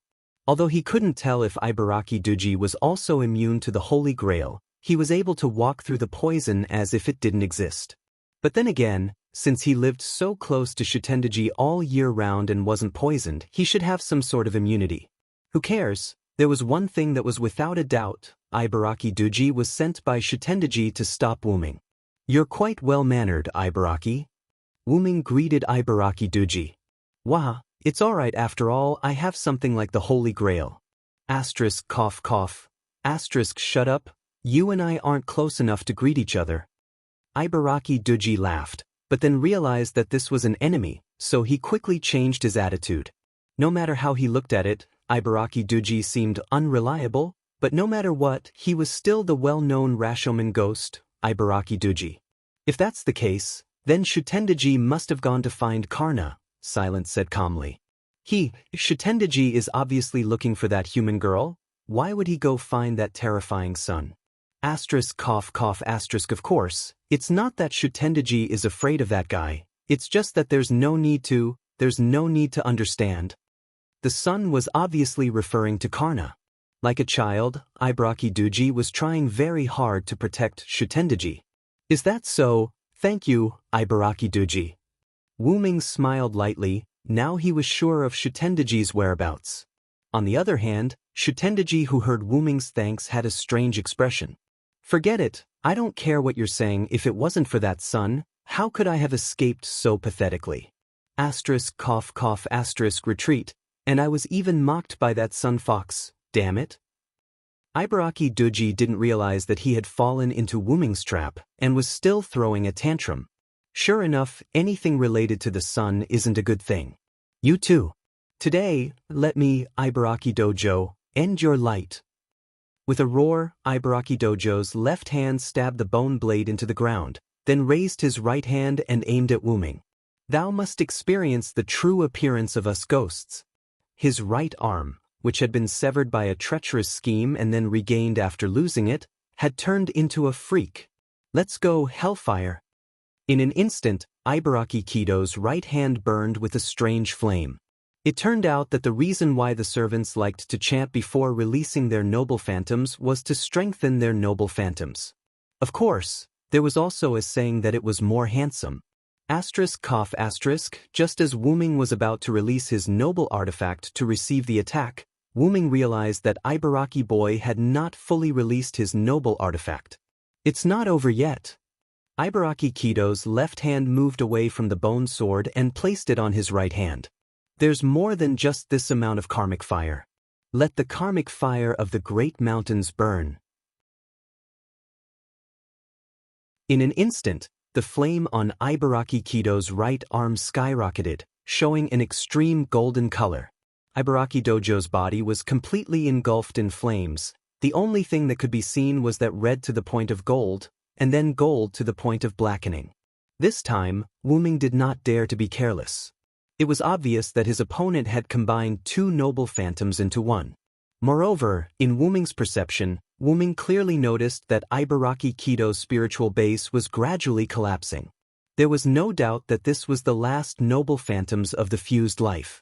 Dual noble phantoms coupled with the burning of life, this was the degree of 1 + 1 + 1 greater than 3. The power was much stronger than the previous military noble phantoms, and it was comparable to the Holy Sword. In short, Wuming did not have the confidence to block Ibaraki Kido's double noble phantoms that sacrificed his life. However, Ibaraki Kido's action of burning life touched Wuming's heart. Wuming remembered what Ibaraki Kido had said before. Even if I die today, I will drag you here with me. Those who could become heroic spirits were all heroes without exception. However, the reason why anti-heroes could become heroic spirits and enter the Martyr's Palace was because of their merits. Entering the Martyr's Palace after death was not only a comfort of losing one's freedom, but also a recognition of two great restraints. Wuming was deeply touched by Ibaraki Kido's spirit of sacrificing himself for Shutendaji, which went beyond friendship. Wuming smiled gratifyingly. "Then, I'll properly receive your strongest attack, Ibaraki Kido." After saying that, the spear in Wuming's hand dissipated into mana. Wuming opened his arms, and the armor on his body was completely removed from Wuming's body. Wuming's noble phantoms were permanent noble phantoms, but it did not mean that they could not be released. Finally, the removed armor gathered in front of Wuming, constantly changing and combining. A holy knight's shield that was as tall as a person, similar to Matthew's shield, floated in front of Wuming. Wuming was dressed in white. He grabbed the handle behind the shield and placed it on the ground. "This is my strongest noble phantoms, the proof of my identity as the strongest knight," Vilo silenced. "It's a concept defensive noble phantoms." Ibaraki Kido did not release his noble phantoms. Instead, he quietly listened to Wuming's speech. Wuming did not know if Ibaraki Kido was still alive, as he could no longer sense his aura. "Let me see if your feelings for Shutendaji, which surpasses friendship, can break this knight's proof and concept relic." Wuming's words were like an opportunity. After Wuming finished speaking, Ibaraki Boy's final noble artifact was released. The black gold ghostly hand left Ibaraki Boy. After it left, the ghostly hand continued to expand until it became incomparably huge. It was as if Ibaraki Boy had really sacrificed his life. The final cry of the noble artifact sounded incomparably mournful in Wuming's ears.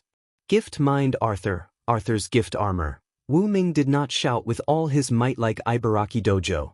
Instead, he was like a holy king, calmly and elegantly reading out the true name of the noble artifact. In an instant, the knight's shield that was as tall as a person shone brightly. There was nothing fancy about it. The knight's shield merely released a light film.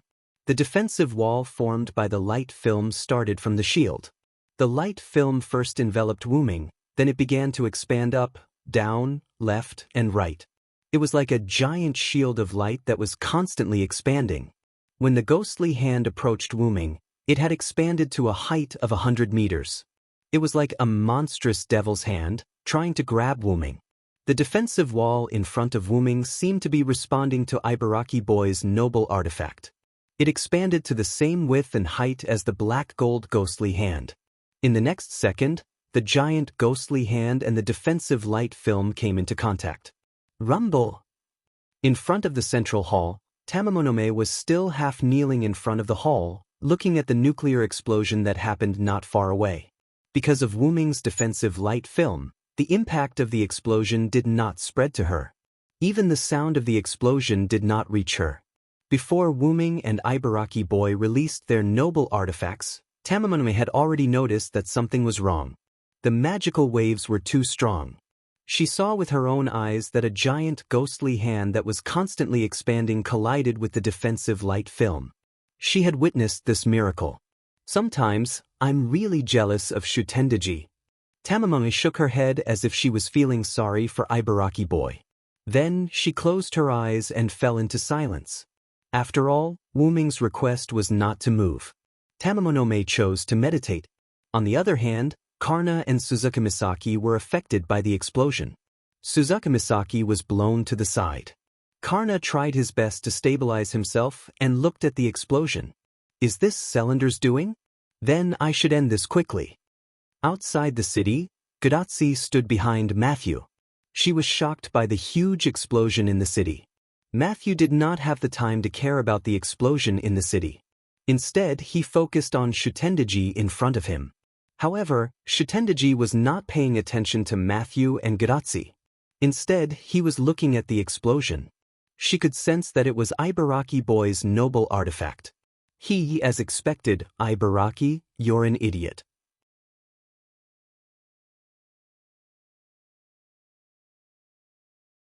Chapter 5:13. Although Shutendaji was smiling, his smile wasn't sincere.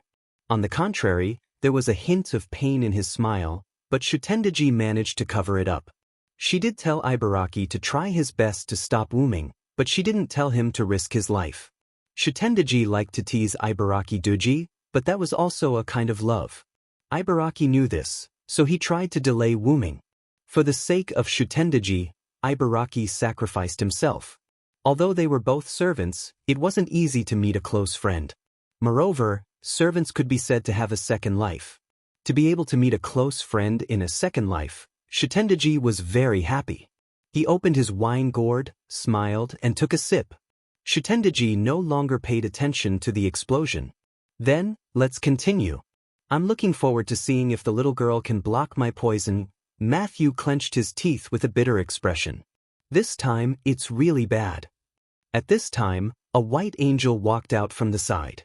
In the center of the explosion, where Wuming was. Wuming didn't hear any sound, and he didn't see any color other than white. The light membrane calculated the explosion from the collision of the noble phantasm as damage, and the dazzling light from the noble phantasm as damage. Therefore, Wuming's noble phantasm isolated the sound and scene. That was why Wuming could only see white and couldn't hear the explosion. However, one thing was certain. Wuming successfully defended against Ibaraki Duji's noble phantasm. Because Wuming's noble phantasm wasn't destroyed, Wuming didn't die was the best proof. However, this was how it should be. It's such a pity, Ibaraki Duji. The concept noble phantasm under the time paradox can't be destroyed by flames comparable to the sacred sword. This was Wuming's biggest cheat. After leaving Connaught, Wuming accidentally obtained a set of worn-out armor. Because of a magic scroll, he came to Camello, and that set of armor became Wuming's armor as a Knight of the Round Table. After Wuming left, Artoria took it back and no one knew where it went. Connaught's timeline was the 5th century BC, while Camelot's timeline was the 5th century AD. If that was the case, it wouldn't be a problem for Wuming to bring the armor to the future. However, the problem lay with the scroll. The scroll that Merlin used to summon him was undoubtedly made by Wuming. He could see that, but the scroll appeared thousands of years ago without any trace. If there was no problem with it, Wuming wouldn't believe it. There was no doubt that this was a problem with the scroll. Before he was summoned by Merlin with the scroll, Wuming had discovered the scroll that contained his own blood and was completely made by himself. Assuming that after Wuming was summoned, Merlin used the scroll that was passed down in the past to summon Wuming, then who made the scroll? Wuming didn't make it, but it was undoubtedly made by Wuming.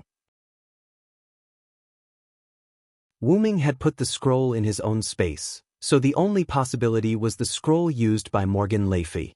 Although the scroll used by Morgan Le Fay was similar to the one made by Wuming, it didn't have Wuming's blood. Assuming that Wuming in Camelot was codenamed Present Wuming, and Wuming in Connaught was Past Wuming, then there was an inference. After the scroll used by Morgan Le Fay in Camelot sucked the present Wuming away, it was also sucked into the space-time tunnel. There might have been a trace of blood on it. After entering the space-time tunnel, it went to the past and was found by the past Wuming. Then the past Wuming was sucked away. The scroll wasn't taken away by Wuming, but was passed down 1,000 years in the future, where it was used by Merlin, who then sucked the past Wuming over 1,000 years in the future. The past Wuming was sucked away at the same time as Merlin sucked the Wuming over 1,000 years in the future. The past Wuming was sucked away and became the present Wuming. Wuming rubbed his head, feeling a headache coming on. Looks like I'll have to investigate this thoroughly after returning to the origin. It is still possible for the soundless in the Great Root to know such a thing. After all, administrators have to be good at using their authority. Wuming only used a little bit of administrator authority. Through the power of the origin and the power of the Holy Grail held by Maeve, he cheated by recreating the armor that came with the time paradox. The strength of this armor was no doubt no weaker than Avalon's. Since it was made by the origin, it must be a masterpiece. While Wuming was thinking, the relic slowly came into contact with him. Since the danger was gone, it was naturally gone. After contact, the shield formed by the armor automatically disintegrated, turning into a new set of armor and attaching itself to Wuming's body. This time, the armor was even holier than before, as if the effect of the true name liberation was still there. Wuming touched the helmet. Due to the big explosion, He knew from the central hall that the city gate was no longer poisonous. Due to the influence of Ibaraki's karmic fire and Wuming's holy light, as well as the storm caused by the explosion, the poison in the soil and the poison in the air were all blown away, burned, and purified. Then, Wuming looked at Ibaraki Dojo. At this moment, Ibaraki Dojo had completely disappeared. Only the place where Ibaraki Dojo used to be was left with a little bit of magic crystals. Regardless of whether the opponent was alive or dead, Ibaraki Dojo would not be able to survive the final blow of sacrificing his life. Shaking his head, Wuming stopped paying attention to this. Then he ran straight to the city gate. After all, there were no enemies blocking the way. Wuming ran straight to the city gate using the shortest route between 2 points. Near the city gate, Wuming ran into Karna. At this moment, Suzuki-Guzan, who was opposite Karna, had disappeared. This meant that Karna had defeated Suzaku-Guzan. As expected of Karna. You really won. However, in response to Wuming's compliment, Karna shook his head. My opponent went easy on me. This was a bit strange. However, since Karna said that his opponent had gone easy on him, then he must have gone easy on him. Karna would not lie. Let's not talk about this for now. Tachika is in danger. Shitendaji is going to look for her. Then, Wuming and Karna went to look for Gadatsi. On the way, Karna told Wuming about the battle between him and Suzuki-Guzan. Suzuki-Guzan's exquisite noble phantasm had indeed hit Karna, but it had not seriously injured him. After that, Karna had been fighting Suzuki-Guzan in close combat. This was because Karna had discovered that Suzuki-Guzan's noble phantasm was based on telekinesis. Therefore, when fighting in close combat, Suzaku-Guzan would definitely be wary. In the beginning, because Suzaku-Guzan was fighting Karna in close combat, no matter how exquisite her control was, if Karna wanted to play tricks, it was very likely that a few katanas would rebound and hit Suzaku-Guzan. This was the disadvantage of being too close to the enemy. Karna had been affected by Wuming and Ibaraki Doji's explosion, so he felt that he should end the battle quickly. Then, after releasing the noble phantasm, Suzaku-Guzan symbolically dodged and was hit. There was no doubt that Suzaku-Guzan had gone easy on him. Although he did not know why Suzaku-Guzan had gone easy on him, the outcome was good. Shitendaji was the only one missing. Then, when Wuming and Karna found Gadatsi and Matthew, they found that Nightingale had appeared beside them at some point. Shitendaji, on the other hand, was drinking wine with a smile on his face. However, no matter how one looked at him, Shitendaji looked quite depressed.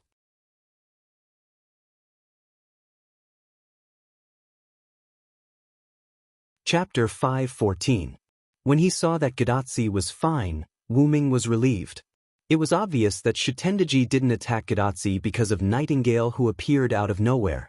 I've failed completely this time. I don't have a good relationship with this lady. Shitendaji seemed to have given up and said to Wuming. Although Wuming didn't understand Nightingale's ability, seeing that she was a nurse, he guessed that her noble phantasm should be something like healing or purification. And from Shitendaji's current expression, it could be seen that Nightingale's ability completely restrained her.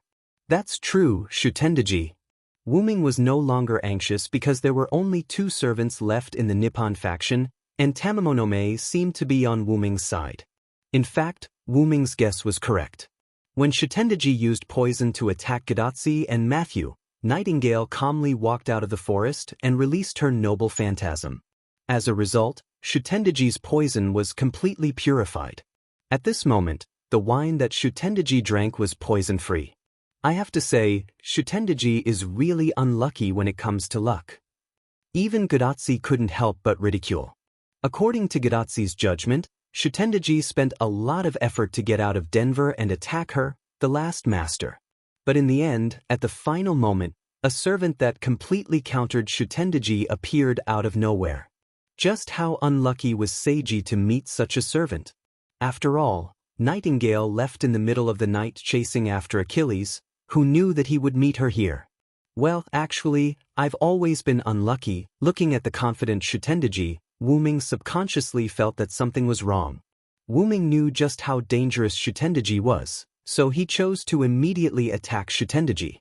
The holy spear pierced towards Shitendaji, but Shitendaji didn't try to defend or dodge. I remember that you are looking for the Holy Grail. Unfortunately, the Holy Grail is no longer in my hands. The holy spear stopped right before Shitendaji's neck. This is the second time we've met, Shitendaji, although I'm not sure if you still remember me. Although Wu Ming spoke to Shitendaji, he still kept the holy spear at Shitendaji's neck. Of course I remember. I clearly remember that you chopped off my head, Shitendaji said in a satisfied tone, not at all like he was being held captive. No matter if it's Ibaraki, Tamamonome, or even Suzuka Guzan, the golden light on their bodies, as well as this continuous poison, were all created by me through the Holy Grail. Shitendaji said everything without hesitation. However, I didn't bring the Holy Grail with me. Shitendaji smiled. Then, if Shitendaji didn't bring the Holy Grail with him, where did he put it? The central hall had been infiltrated by his mental power, but there was no trace of the Holy Grail. Suzuka Guzan and Ibaraki Doji had already left. Could it be Tamamonome? Wu Ming fell into deep thought. Wu Ming felt that he had overlooked something. Suddenly, Wu Ming's pupils shrank as he thought of something. This city was undoubtedly a noble artifact, and it was one that had been blessed by the Holy Grail. Suzuka Guzan didn't have such a legend. Although Ibaraki Doji and Shitendaji had said that they had built a city in the mountains, this city wasn't suitable for ghosts. As for Tamamonome, she didn't have any legends of a city. In that case, there must be a hidden follower, and this city must belong to that follower. Shitendaji seemed to have seen through Wu Ming's thoughts and smiled. That's right, I gave the Holy Grail to the owner of this city after all. I didn't plan to go back, Shitendaji smiled. However, this smile was quite familiar to Wu Ming. It was the same smile that Shitendaji had before he left in the Winterwood City. Pucci, Wu Ming stabbed his spear into Shitendaji's neck, but Shitendaji smiled. She was disappearing bit by bit. Although Shitendaji couldn't speak because Wu Ming had pierced his throat, Wu Ming was able to read Shitendaji's words through the shape of his mouth. I'll be waiting for you in Himeji City, then. Shitendaji turned into magic and dissipated. Rumble. Suddenly, the earth began to shake violently. Matthew supported Gadatsi, who almost fell. Karna and Nightingale looked behind Wu Ming. Wu Ming turned around and looked at the huge Denver City, or Himeji City. In the second half of Himeji City, a huge pillar rose from the ground. Countless eyes were inlaid on this huge pillar of flesh, turning and blinking from time to time. It was very terrifying. That's a demon god pillar? Gadatsi cried out in surprise. After all, Gadatsi had already experienced 4 singularities and encountered many demon god pillars, so she naturally recognized it. Nightingale and Karna were also shocked. After all, the aura emitted by the huge pillar of flesh in the distance was a bit terrifying. While everyone was surprised, Wu Ming shook his head helplessly. I was tricked by Shitendaji again. Shitendaji set up Poison City and sent Ibaraki Doji, Lulu Guzan, and Tamamonome to intercept Wu Ming. It seemed that they were going to attack Gadatsi, and Wu Ming would quickly return to protect Gadatsi. But in fact, they were misled. With this plan, Wu Ming and others were transferred away, giving the servant at the back of Himeji City an opportunity to summon the demon god pillar. However, according to Shitendaji's words, I'll be waiting for you in Himeji City. It was very likely that this demon god pillar was controlled by Shitendaji. This also proved why it took so long to summon the demon god pillar, because it needed Shitendaji's consciousness to be stored in this huge pillar of flesh. Sure enough, it confirmed Wu Ming's thoughts once again. Even if Shitendaji left, he must have left me a lot of trouble. Karna, you stay with Matthew and Nightingale to protect Tachika. I'll go meet that guy. Wu Ming said to Karna. Karna didn't speak, just nodded, and then stood beside Gadatsi. Although Gadatsi always had Matthew by her side, she couldn't guarantee that she could completely protect some powerful servants. Just like Shitendaji just now, Matthew found it a little difficult to defend against the pervasive poisonous gas. Also because of guilt, Matthew didn't speak, but obediently stayed by Gadatsi's side. Gadatsi, on the other hand, seemed to be in a bad mood. That's the demon god pillar. How can I let you go alone? Gadotsi mercilessly rejected Wuming's proposal. Although Matthew didn't speak, the worry in his eyes was still seen by Wuming. Wuming stared blankly, then laughed. "Don't worry, didn't I say, I'm not an ordinary servant." Wuming smiled and comforted the two. But Gadotsi still didn't agree and wanted to refute. "Trust me, you and Matthew staying here will make me feel more at ease." Wuming looked at Gadotsi and Matthew firmly. It wasn't that the two of them were burdens, well, in fact, it was a little bit. Cough cough.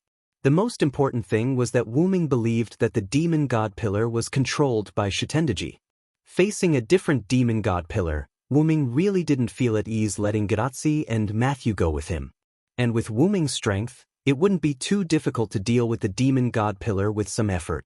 It was also because of this that Karna agreed to stay and let Wuming go to the battlefield alone.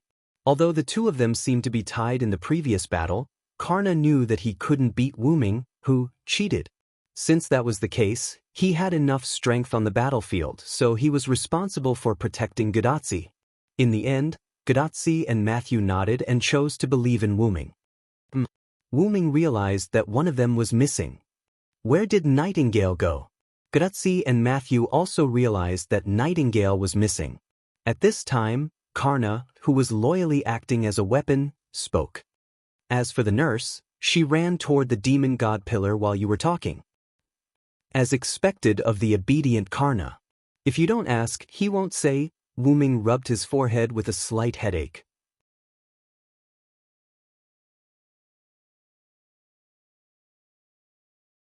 Chapter 5:15. At the back of Jilu City, the huge tentacle-like demon god pillars were wriggling about. The eyes on the demon god pillars would turn from time to time, blinking, looking particularly terrifying. A strange sound came from the demon god pillar. It was a sound that humans and even servants could not make. This was the unique cry of the demon god pillars.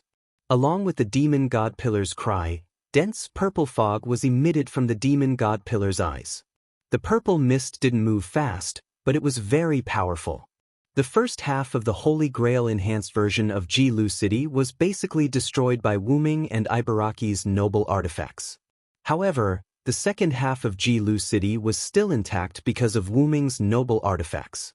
When the purple fog emitted by the demon god pillars came in contact with the palaces and pavilions of Jilu City, the moment it came in contact with them, those palaces and pavilions were immediately corroded. It was like a deadly poison. Although the purple fog moved slowly, because it didn't encounter any resistance, gradually, the buildings in the back half of Jilu City, with the demon god pillars as the center, melted away. Taking a closer look, nearly half of the buildings in the back half of Jilu City had been corroded and melted away. The melted buildings were like ordinary water that blended into the ground. Although the ground wasn't decayed, the gradual blackening of the ground proved that it didn't escape the corrosion of the poison. Nightingale pledge, I will eradicate all poisons and all harmful things. In an instant, along with the release of the true name of this precious artifact, a part of the purple mist in front of the demon god pillar disappeared, including the ground that had already turned black. The ground returned to its original color. Not only that, but there were also signs of sprouting on the ground that was covered by the relic. Oh, it's your nurse again? We really don't get along well." At this moment, Shitendaji's voice came from the demon god pillar. However, the demon god pillar's voice wasn't completely Shitendaji's. There was a strange sound mixed in as well, which was probably the demon god pillar's own voice. Without a doubt, Wuming's guess was correct. However, Nightingale did not answer demon god Shooting's question. Instead, she tried her best to unleash her noble artifact. Nightingale's noble phantasm, I will eradicate all poisons, all harmful things, forbidden phantasm, was an area with Nightingale as the center. It could nullify all poisons and attacks. This noble phantasm was a concept noble phantasm. It was a combination of the spiritual sublimation of Nightingale, who galloped on the battlefield and faced death, coupled with various anecdotes of her, as well as the concept of angel in white who helped the sick and wounded, which was established in modern times. It was proven that a concept relic had an advantage over a physical relic. It was a grade C plus anti-army relic. I will eradicate all poisonous and harmful creatures. The territory that it displayed was like an invincible holy territory. There was no poison or harm at all. The surrounding purple fog surged violently into this area, intending to corrode it. However, no matter how much of it there was, it was useless. The poison that entered was completely eliminated by this precious artifact. As this noble phantasm was centered around Nightingale, while Nightingale was unleashing her noble phantasm, she was constantly moving towards demon god Shutting. However, as the range of the noble phantasm was not very large, the moving Nightingale had already seen such a scene. Amidst a large expanse of purple mist, a circle without any purple mist was moving towards the most important sky pillar. It gave off a feeling of a mantis trying to stop a chariot and overestimating its own capabilities. However, that was the truth. Looking at Nightingale, who was moving towards him with all her might, demon god Shutting laughed. If it was the previous me, you would indeed be my nemesis. However, this is a demon god pillar, Miss Nurse. The moment demon god Shutting finished speaking, an even thicker dark purple fog emerged from behind the demon god pillar. Just by looking at it, Nightingale, who was a berserker, could feel the danger from it. The dark purple fog contained a large amount of magic and rushed towards Nightingale's noble phantasm domain at an extremely fast speed. No matter what it was, there was a limit to it. Wuming's almost infinite magic, Avalon, which was rumored to be able to block even a world-defying noble phantasm, and Nightingale's noble phantasm domain were the same. The reason why Wuming's magic was said to be infinite was because of his overly large base, super recovery speed, and the fact that he had no place to use these 3 points. The reason why Avalon could block the world-defying noble phantasm was because Avalon had not encountered a stronger attack. At the very least, Wuming believed that if he used the Great Source to launch an attack, Avalon would not be able to block it. Since that was the case, Nightingale's noble phantasm domain also had its limits. It seemed like Nightingale's noble phantasm could completely restrain Shutting Doji's poison. However, if it encountered a large amount of poison that could not be eliminated in time, or if it was not poison but a powerful magic attack, Nightingale's noble phantasm domain might not be able to eliminate it completely. Demon god Shutting had such a plan. He did not continue to release poison. Instead, he released the demon god pillar's demon fog skill. The powerful demon fog surged towards Nightingale's domain. As expected, although Nightingale's noble phantasm had eliminated part of the mana fog, most of it remained and continued to fly toward Nightingale within the noble phantasm. Nightingale did not say a word, allowing the dark purple fog to gradually approach her. She knew that she could not resist it. Mystery would be ineffective in front of a higher level of mystery. This was probably the theory behind it. Nightingale was considered a modern person. In terms of mystery, she was much weaker than the demon god pillar. Moreover, Nightingale's noble phantasm was only a grade C noble phantasm. It was impossible for it to eliminate any damage.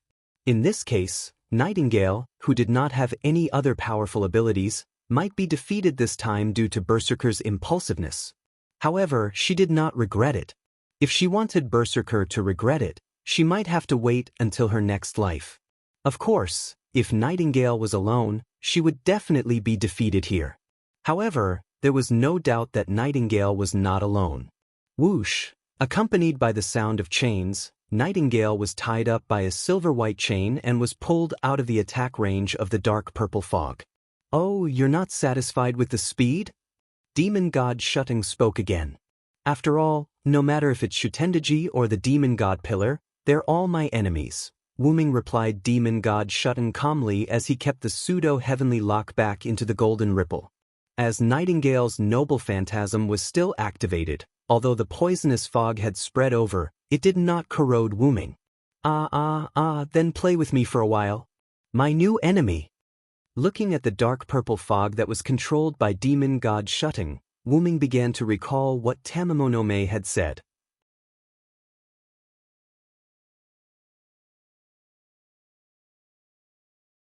Chapter 5:16. Wu-ming was on his way to demon god Shutton. When Wu-ming passed by the central Great Hall, he discovered that Tamamonome was still sitting on the platform in front of the hall, not moving at all. And at this moment, the omnipresent poison gas was emitted from the central Great Hall, about to reach Tamamonome. Even people who didn't know what the mist was would feel danger, let alone Wu-ming who knew what the purple mist was. Wu-ming extended his hand and golden ripples appeared. The pseudo-heaven lock appeared from the ripples and in an instant, the pseudo-heaven lock wrapped around Tamamonome. Immediately afterwards, Wu-ming waved his hand and the chains pulled Tamamonome over. Tamamonome didn't resist and let Wu-ming pull her over with the chains. Catching Tamamonome and retrieving the chains, Wu-ming asked subconsciously, "Why are you still here? The demon god pillar's attack is already here." The reason why Wu-ming asked this was because even if Tamamonome had the immunity granted by the Holy Grail, even if she could defend against the demon god pillar's poison, the demon god pillar still had other attacks. Since the poison gas could reach here, the demon god pillar's other attacks would naturally be able to as well. However, in response to Wu-ming's question, Tamamonome smiled sweetly. "Didn't you tell me to stay here? This is your promise." Tamamonome winked at Wu-ming like a mischievous child. With Tamamonome's words, Wu-ming felt rather awkward. Actually, Wu-ming didn't care about his words at all. Seeing that Tamamonome had told him the truth, Wu-ming only warned Tamamonome not to play any tricks behind his back. Wu-ming only used the words, "Stay here and don't go anywhere," to warn her. Wu-ming didn't think that Tamamonome wouldn't do anything in the face of danger. Who would have thought that Tamamonome would be so serious? Take it that I didn't say it well. However, remember this. You can go back on an unimportant agreement like this when your life is in danger. Wu-ming said very seriously. "But that was my first promise with you. I don't want to break it just like that. However, since you personally came to help me break the promise, then I'll let it go this time." Tamamonome smiled, acknowledging Wu-ming's words. "Also, Lord Sarandar, how much longer are you planning to hug me?" Tamamonome smiled innocently. Wu-ming's expression turned awkward, and he quickly put down Tamamonome. After using the pseudo-heaven lock to pull Tamamonome over, Wu-ming withdrew the heaven lock. Wu-ming then hugged Tamamonome like hugging a cat. Speaking of which, hugging Tamamonome was no different from hugging a cat. Cough cough. Back to the main topic. Since you've kept your promise, I'll temporarily treat you as my partner. Keep walking towards the city gate and meet up with Chaldea's master. Although Wu-ming said that he would treat Tamamonome as his partner purely because of the promise, Wu-ming did not completely believe him. Who would completely believe a strange woman who was originally an enemy but suddenly said that she wanted to marry you when she saw you? Seeing that Tamamonome did not try anything funny, Wu-ming decided to temporarily let her join the party.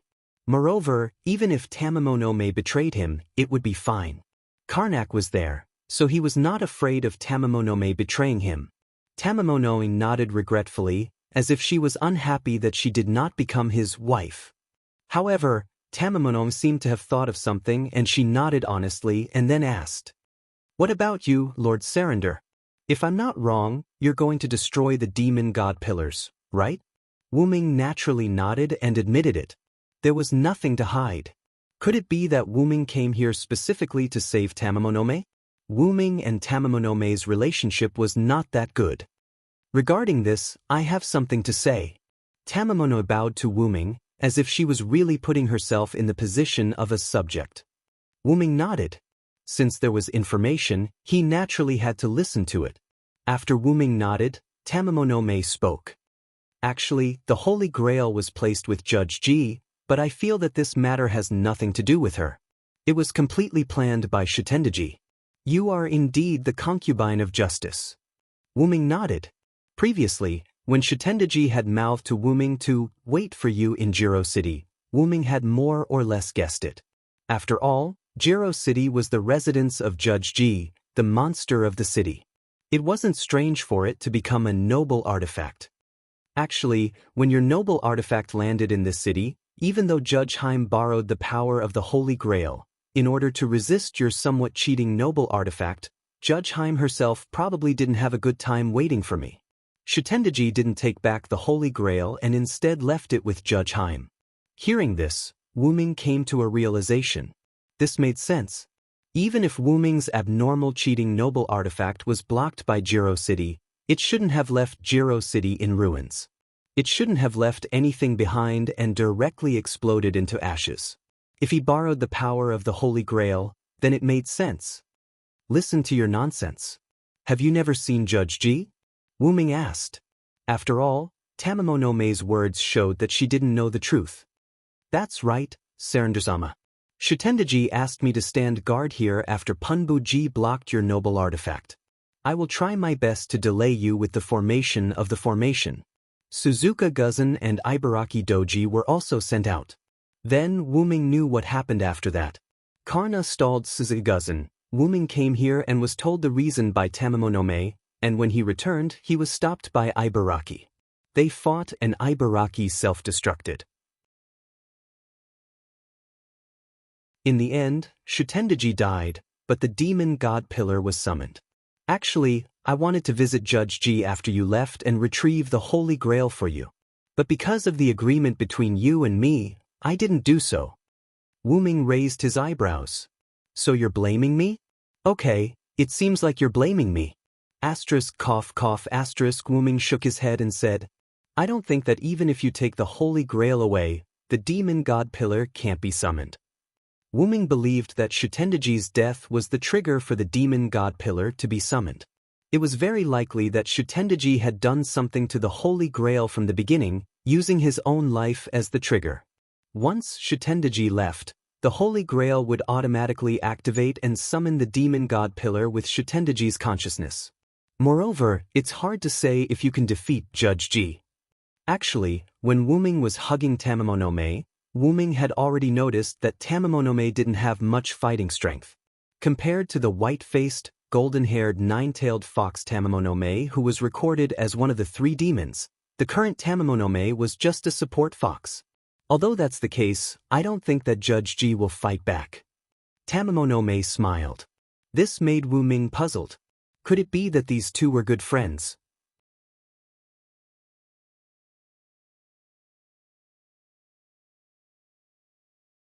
Chapter 517. Facing Wu Ming's doubts, Tamamono covered her mouth with her sleeve and smiled. That's what your concubine thinks.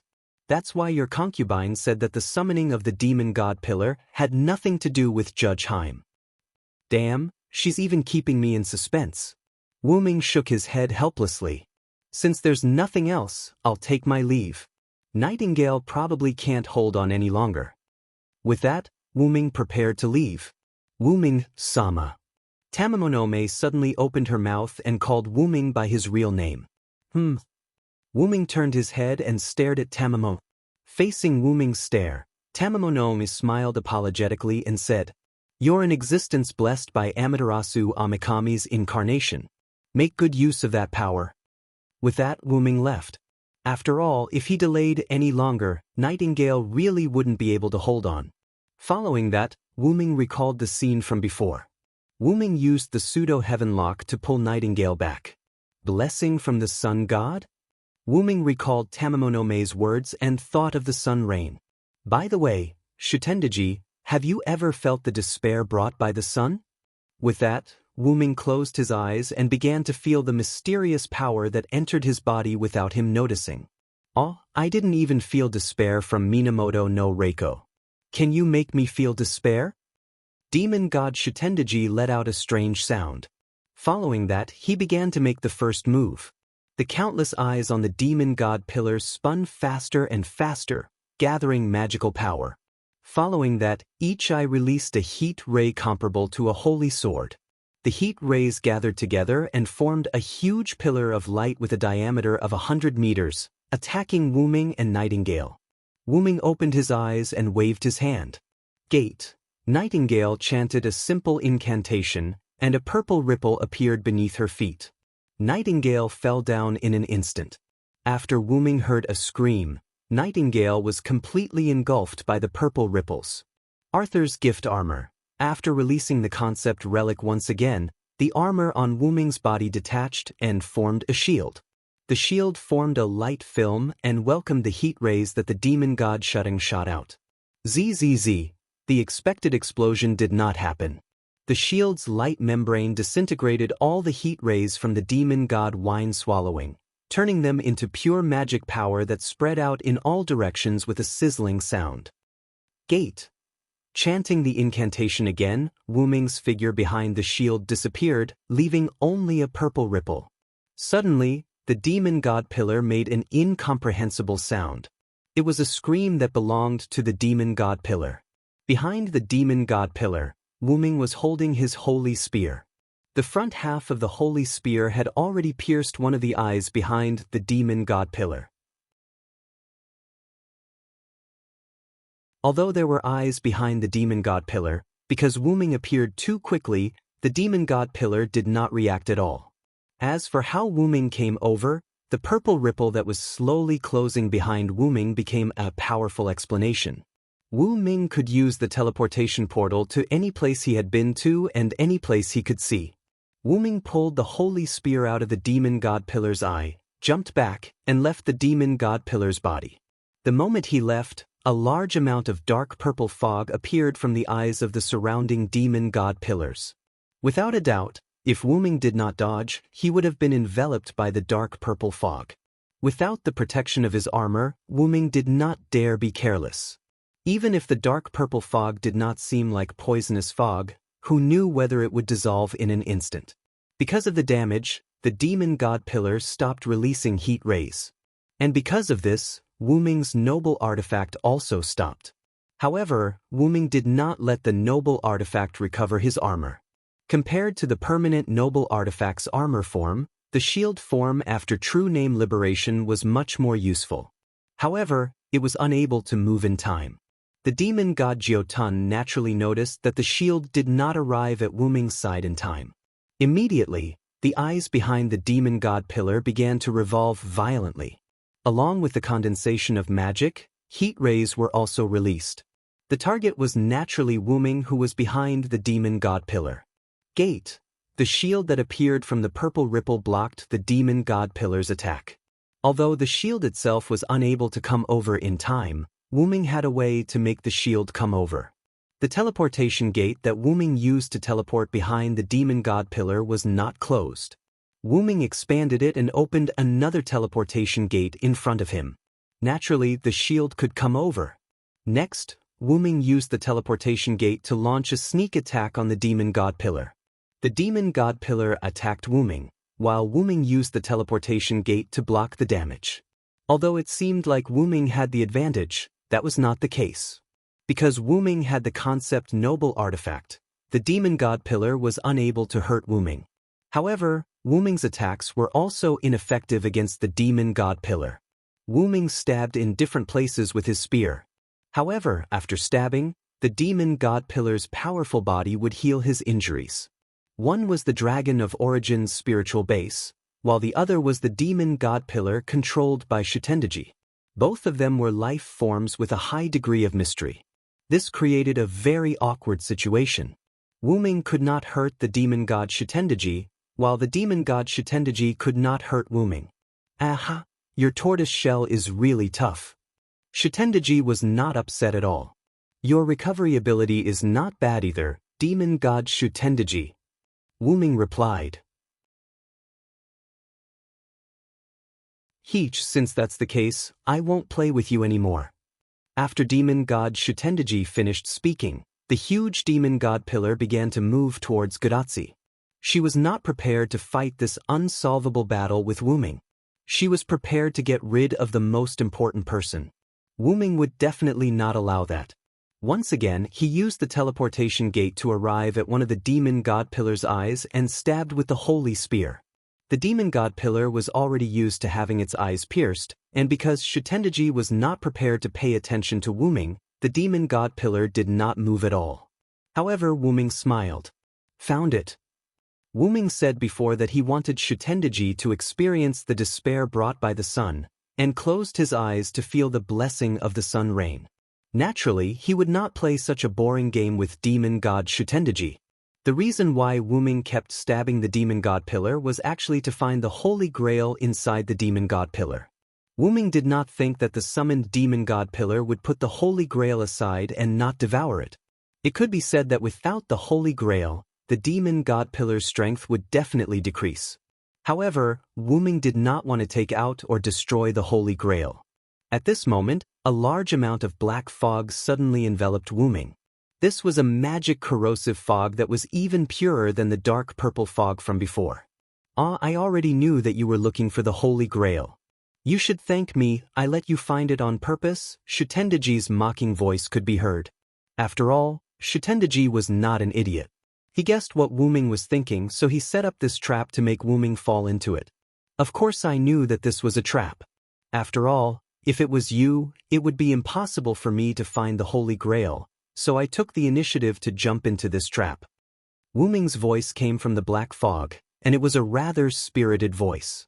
It did not sound like it was being corroded at all. After all, only this way can I release my authority.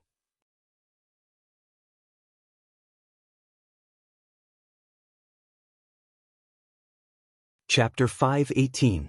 Although Wu-Ming had cheated, he did not have any trump cards like the Savior Sword or the 12 clones because of Celander's spiritual base.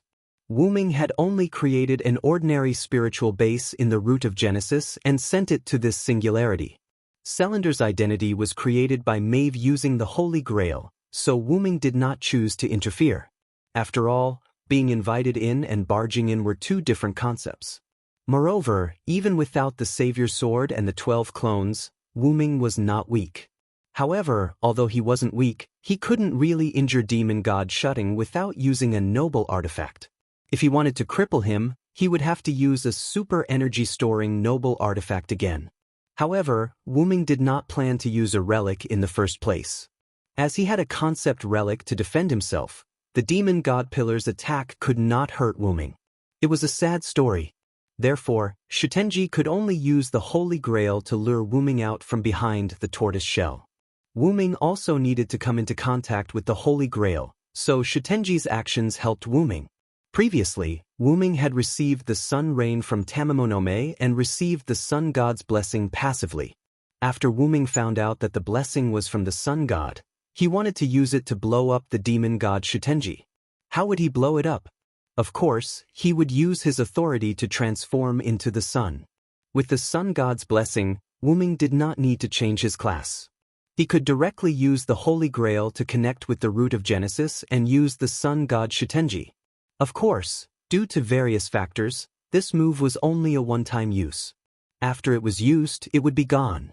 However, based on the current situation, Wu-Ming felt that it was worth it. If the demon god Shutenji was allowed to wreak havoc in the American continent, the entire continent would probably turn into a land of poison in a few days. This proved the saying once again. Even if he left, Shutenji would still cause trouble for Wu-Ming. That was why Wu-Ming decided to directly use the Sun God's blessing upon seeing Shutenji turn into a demon god pillar and connect to the Great Origin's usage of the Holy Grail. This was also why Wu-Ming wasn't the slightest bit nervous even after falling into Shuting's trap. Because the sun's flames would burn everything. For the sake of victory, quickly come before me. Undying sun, please bestow upon me a shining steed. Horses with enough intelligence, bring me the light wheel that symbolizes your master. After Wu-Ming finished chanting, the fog surrounding Wu-Ming began to glow. Boom! A ball of golden flames broke out from the fog with an explosion, starting to burn on the demon god pillar. The demon god pillar once again let out an incomprehensible sound of pain. General, demon god Wine Tun.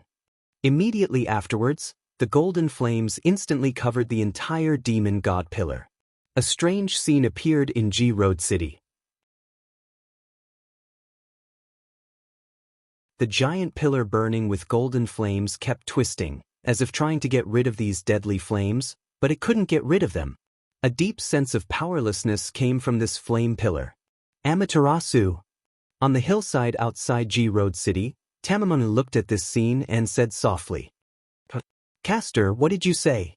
Gratzi, who was standing beside Tamamonome, asked doubtfully. Nothing, Master Sama. Tamamoni smiled and covered it up. Grazzi didn't ask again, but focused on the giant flame pillar. Just now, the burning of the demon god pillar made Grazzi shout. She was very excited, and now she calmed down. Nightingale, who was teleported by Wuming to Grazzi's side, saw that the virus was about to be finished and relaxed a lot. Amaterasu. Karna said faintly. He heard Tamamonome's words. Matthew and Karna, two people, one on the left and one on the right, stood beside Grazzi and Tamamono. The former was guarding his senior, and the latter. It seemed that because of the sun attribute, Karna had a good impression of Tamamonome. At least, he could talk to her and wouldn't ignore her. Of course, Tamamonome was also very interested in this same kind. As long as it was related to the sun, it was a good thing. Immediately afterwards, the golden flames slowly disappeared, and the huge demon god pillar disappeared along with it. There was no doubt that the demon god pillar disappeared. With Wuming's power, the sun incarnation disappeared, just like Lev in the Winterwood City. It's just that the demon god pillar, Florence, died, and there was still Lev left, but demon god Winetun died. There was nothing left. No, it should be the only thing left. Wuming looked at the original position of the demon god pillar, and thought with a strange expression. At this moment, a girl who was dressed like a Japanese princess was lying on the demon god pillar's position. Her eyes were spinning in a spiral shape. There was no doubt that this girl was unconscious, and it wasn't light. Wuming could faintly hear the unconscious girl mumbling something subconsciously. No, no more torture, no more torture, Wuming smiled, not knowing what to do. Looking at this princess girl who was no longer being tortured, she was probably talking about Tamamonome's punishment princess. It seemed that Tamamonome had been brought into the demon god pillar when it appeared. Otherwise, Wuming didn't think that Tamamonome would have been able to survive until now in the demon god pillar's attack range. I think I understand why Tamamonome said that Tamamonome wouldn't be the one who summoned the demon god pillar. Looking at Tamamonome's appearance, she had been unconscious for a long time. She had probably fainted after blocking Wuming's treasured artifact. Shutendaji placing the Holy Grail in front of the unconscious Tamamonome made sense. Shaking his head, Wuming stopped paying attention to Tamamonome and looked at his hand. Wuming held the golden Holy Grail with one hand. Sensing the magic on it, Wuming smiled. He had finally recovered a Holy Grail. Not long after, Grazzi's group arrived. As if it was a coincidence, when Grazzi's group arrived, Tamamonome turned into magic and left. After blocking Wuming's treasured artifact, being sucked into the demon god pillar, and being injured by Wuming's sun incarnation, it was already a miracle that she was able to last until Grazzi's group arrived and didn't leave with the demon god pillar. Placing the Holy Grail in his golden ripples, Wuming looked at Grazzi and sighed. Finally, the first Holy Grail has been collected. Why do I feel so tired for some reason? Wuming thought.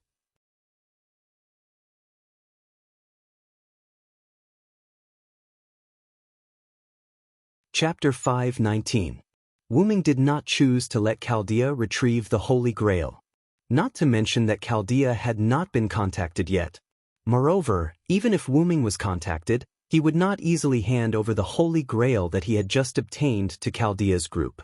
It was not that Wuming was greedy, but because Wuming was worried that the Holy Grail newly created by the Magic King would have some kind of trap. Wuming did not think that the Magic King's game would be so simple with only a few forces. However, it seemed that for the current Grazzi and others, the 5 forces were indeed difficult. However, to Wu Ming, the current chaotic battle between the 5 forces did not pose much of a threat. Although he did not know why the Magic King did not appear in person, even so, he could not do anything to Wu Ming. After all, it was not his main body. However, the Magic King who did not appear gave Wu Ming a feeling that there was something more important that he could not come.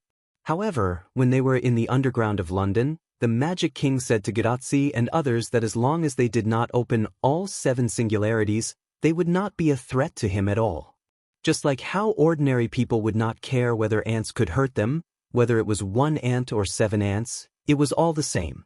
According to the Magic King, only when all 7 singularities were saved would he take the initiative to kill Grazzi and others. During this time, Wuming did not think that the Magic King would sit in front of the TV and eat popcorn while watching Gadotsi and others take risks. Then there was no doubt that the Magic King also had something to do. However, because of Wuming's intervention, Wuming was not sure whether the Magic King really did not eat popcorn and sit in front of the TV to watch what happened at this singularity. In any case, these new Holy Grails did not make Wuming feel at ease, so Wuming and Gadotsi agreed that the Holy Grails that they obtained later would be temporarily guarded by him. Wuming and others walked out of Jiro City and began to move towards Riverton in the north. Jiro City did not seem to be a noble phantasm that would disappear with the servants. The Japanese forces were destroyed, and the Holy Grail was recovered by Wuming, but Jiro City was still there. It was still the same ruins, or even worse, razed to the ground. Let's not talk about the collision between Wu Ming and Ibaraki Boy's noble artifacts. The demon god pillars, poisonous fog, and all kinds of destruction were enough to destroy Jiwei City, which had lost its defenses due to Jiji's coma and overload. Wuming guessed that Shutendaji, because of this, he used the Holy Grail to summon the summon monsters to leave the summon monsters, leaving only the servants. Wuming Doji. Gadotsi, Matthew, and Nightingale was to be in the middle. In the middle was to the rears. In this way, Wuming Doji's group did not move fast, and it could even be said that they were moving slowly. After all, they had just won a battle, and there was no need to be too anxious, so Wuming Doji's group of 6 walked slowly. In fact, it was also to take care of Gadotsi. After all, it was rare for them to come into contact with the current crisis, so there was no need to carry Gadotsi as if they were transporting goods. However, they could not be too careless, as the current lineup of 6 people could be seen. Wuming Doji and Karna were in front and behind, while Matthew and Nightingale were guarding Gadotsi in the middle. As for Tamamo Mei, who had been following behind Wuming, she followed by herself. Besides, it would not affect them much, so Wuming acquiesced. However, it seemed that it really did affect them. Along the way, Gatsi Doji and Matthew kept looking at Wuming strangely, as if they were shy, as if they were praising him, as if they were gratified. In short, it was that kind of strange look that Wuming could not put his finger on. The more Wuming Doji thought about it, the more he felt that something was wrong, so he asked Tamamo Mei, "Did you say something strange when you came here and met up with Tachika Doji and the others?" "Lord Celander, you're overthinking it. I merely politely introduced myself as your fiancé to you, master." Tamamo Mei smiled elegantly at Wuming. Wuming Doji finally understood why Gadotsi Doji and Matthew Doji were looking at him in such a way. "But I didn't say that I wanted you to be my fiancé. Forget it. Let's leave it at that for now." Seeing that it was because Tamamo Mei had fought the demon god Shutting, Wuming Doji decided to take a loss and leave their relationship at that for the time being. Hello. Speaking of which, why is Ms. Nightingale here?" Wuming asked Gadotsi and the others behind him. Although Wuming's team of 6 had arranged themselves in a strict manner, Wuming, who was leading the way, and Karna, who was bringing up the rear, were only a few meters away from Gadotsi. Therefore, Wuming didn't need to raise his voice or wait until he was close enough. He could just ask directly. "Oh, you're talking about this problem. Actually, it's like this." Gadotsi smiled and explained to Wuming. After Wuming heard this, he began to have some doubts about luck. That night, Wuming instigated Nightingale to perform an amputation operation on Achilles. Achilles was already fed up with the berserker, so he ran away. Naturally, Nightingale let go of this excellent amputation material and chased after him. The two chased each other on the land southeast of the Missouri River that was not under the influence of Rome and Greece. In this way, Nightingale chased after Achilles for a few days, but in the end, Achilles was more skillful and escaped Nightingale's pursuit. After all, he was a cavalry. Nightingale, on the other hand, could not find her target, so she began to save others along the way. For some reason, ordinary natives, soldiers of the Revolutionary Army, and so on were still wandering. Humans were not to be underestimated. Even in an era where the 5 forces were divided, humans could survive on their own. The location of Denver was not so much located in the Rocky Mountains, but more accurately, It was located at the foot of the Rocky Mountains. In other words, the terrain was not high. Coincidentally, Nightingale's original location was south of Riverton and north of Denver. In this way, if she walked a little further south, Nightingale would not be far from Denver. Coincidentally, Shutendaji's poison was a pathogen for Nightingale. After feeling the poison blown away by the explosion between Wuming and Ibaraki Duji's noble artifacts, Nightingale came to Denver with her obsession as a berserker. Since most of the poison in Denver had been blown away, Nightingale was able to find people or things that were more poisonous at the moment. And there was no doubt that Shutendaji was that poison. Then, Nightingale came to Garatsi's side and used her noble artifact to resist Shutendaji's poison. What happened later, Wuming also knew about it. With her obsession as a pathogen, Nightingale, as a berserker, found Gotzi just like that. Wuming could only smile and say, "That's really as expected of a berserker."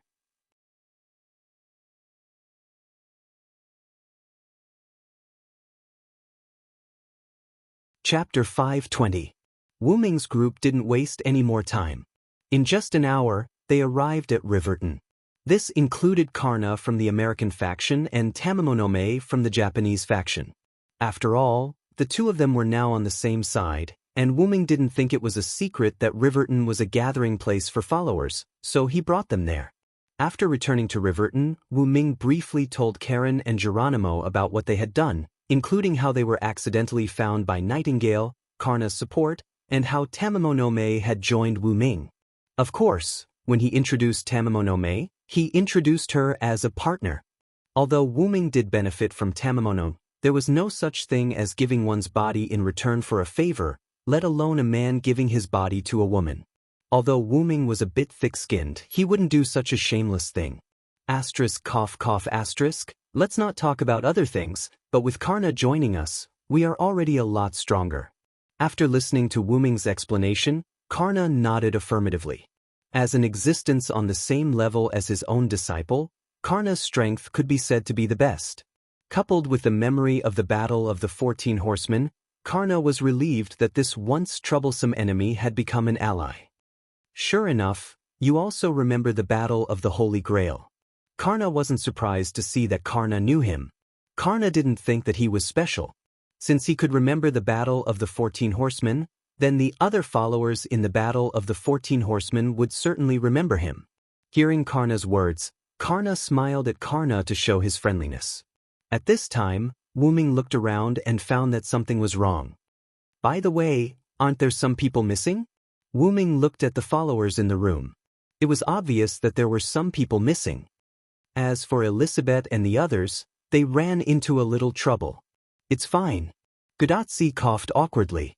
At this moment, Gadazi was extremely embarrassed, and Matthew was beside her, looking like he was ready for battle. This made Wuming wonder if Gadazi had a moral crisis just now. When Wuming told Geronimo and Sharon what happened, Gadazi was attacked by Kyoheim. After that, Elizabeth, Robin Hood, and Billy Boy threw themselves at Gadazi and shouted, "Lady Ingen!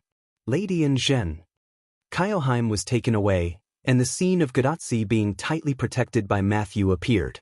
As if he had thought of something, Wuming no longer asked about it. Then he asked about another person. What about Rama? He won't find trouble with Greece. Other than Elizabeth and a few other servants in the team, Wuming found it strange that Romo, the wounded, was not here.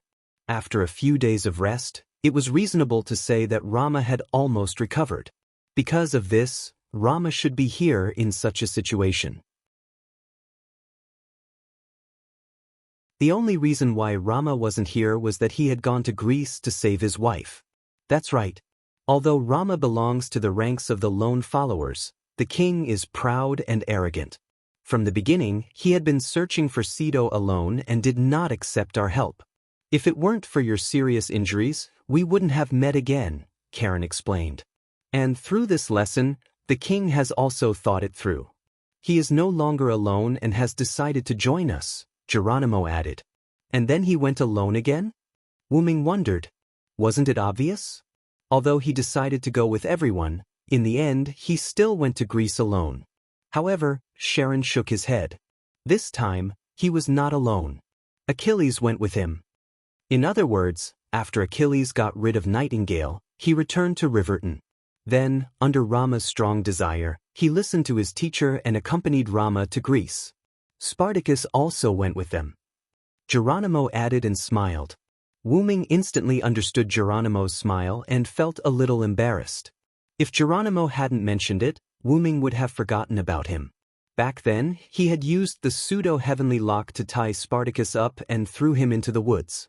It seemed that Spartacus was finally found by Sharon and the others.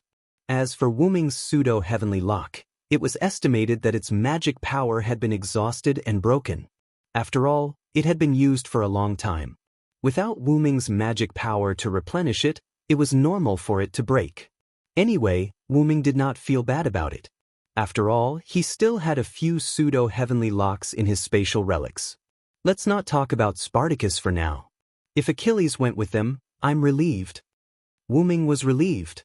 He did not want Rama to be killed again. Although Achilles was easily tied up by Wu Ming's trick as a demigod hero, Achilles was not to be underestimated. Not only did he have an almost invincible defense like Karna, but he also had many relics. For example, Achilles' shield alone was enough to block the most powerful relics of Karna and Wu Ming, which were comparable to natural disasters. Of course, although it would break after blocking for a while, it was enough for a battle that could end in a few seconds. Since Rama and the others have gone to Greece, let's work on both sides. Whether it was Sharon, Geronimo, Nightingale, or Karna and Tamamu, they all understood what Wu Ming meant. Are we going to have a final battle? Gadotsi also understood what Wu Ming meant. She was shocked. That's right. Wu Ming decided to end the mutation of this singularity as soon as possible. With the Celtic forces, the American forces, and the lone follower forces joining forces, and the Japanese forces withdrawing, Wu Ming felt that now was the best time to destroy both Greece and Rome. Wu Ming had always felt that the trap set by the Magician King at this singularity was not that simple. He felt that Shutendaji was not the only one who knew Wu Ming's identity and was targeting Wu Ming. The longer this dragged on, the more Wu Ming felt that something was going to happen. Sharon, Geronimo, what do you think? Wu Ming asked the two of them who were acting as the wise ones. I think we should slow down a little. After all, Rama and the others just left yesterday. They should be in Greece now, Geronimo said calmly. However, Sharon expressed a different opinion. I agree with Salander, but I suggest we only attack one of the forces for now.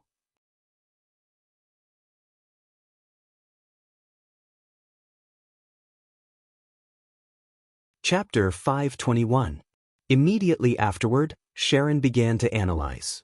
And as far as we can see, our three-party cooperation can cause an overwhelming force to one of them, but if we deal with both forces at the same time, we will inevitably be suppressed by both sides. After all, although we have a large number of servants, if we deal with both forces at the same time, we will have to split up. Whether it's Greece or Rome, I don't think I'm a pushover, so I think we are likely to suffer losses. Wu Ming nodded. Sharon was right. If Wu Ming was not included, it could be calculated like this. The leader of the Celts, Maeve, had 3 servants, Finn, Dilmaud, and the unknown Indian servant. Needless to say, Maeve and the other Celtic servants were not weak. Although Silent Wonder had never seen the Indian servant before, he knew that the Celts were quite powerful since they were related to Rama. The American forces only had 3 servants. Needless to say, the leader Edison was very weak, and Helena could only be an auxiliary mage. The two's combat power was not high, only Garna was strong, so they did not dare to act rashly.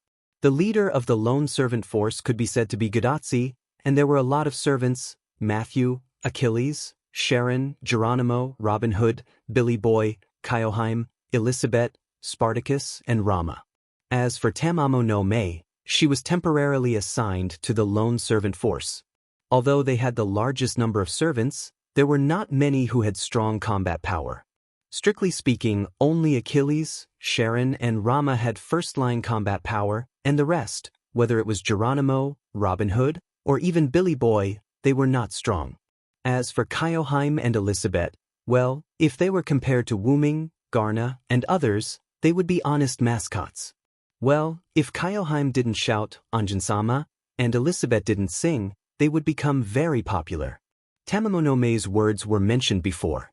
If she was summoned as a berserker or some other job rank, Tamamome would be able to unleash the terrifying power of one of the three great monsters. But now, she was just an ordinary witch fox. Lastly, if Spartacus could release his noble phantasm, he would be a very good troublemaker. However, he would be tied up in a few moves, so he could not be counted on. Moreover, even if he did release a precious artifact, it would be self-destructing, and the price would be too great. Didn't you see that Caligula's berserker, who didn't have any powerful abilities, was stabbed by a noble phantasm?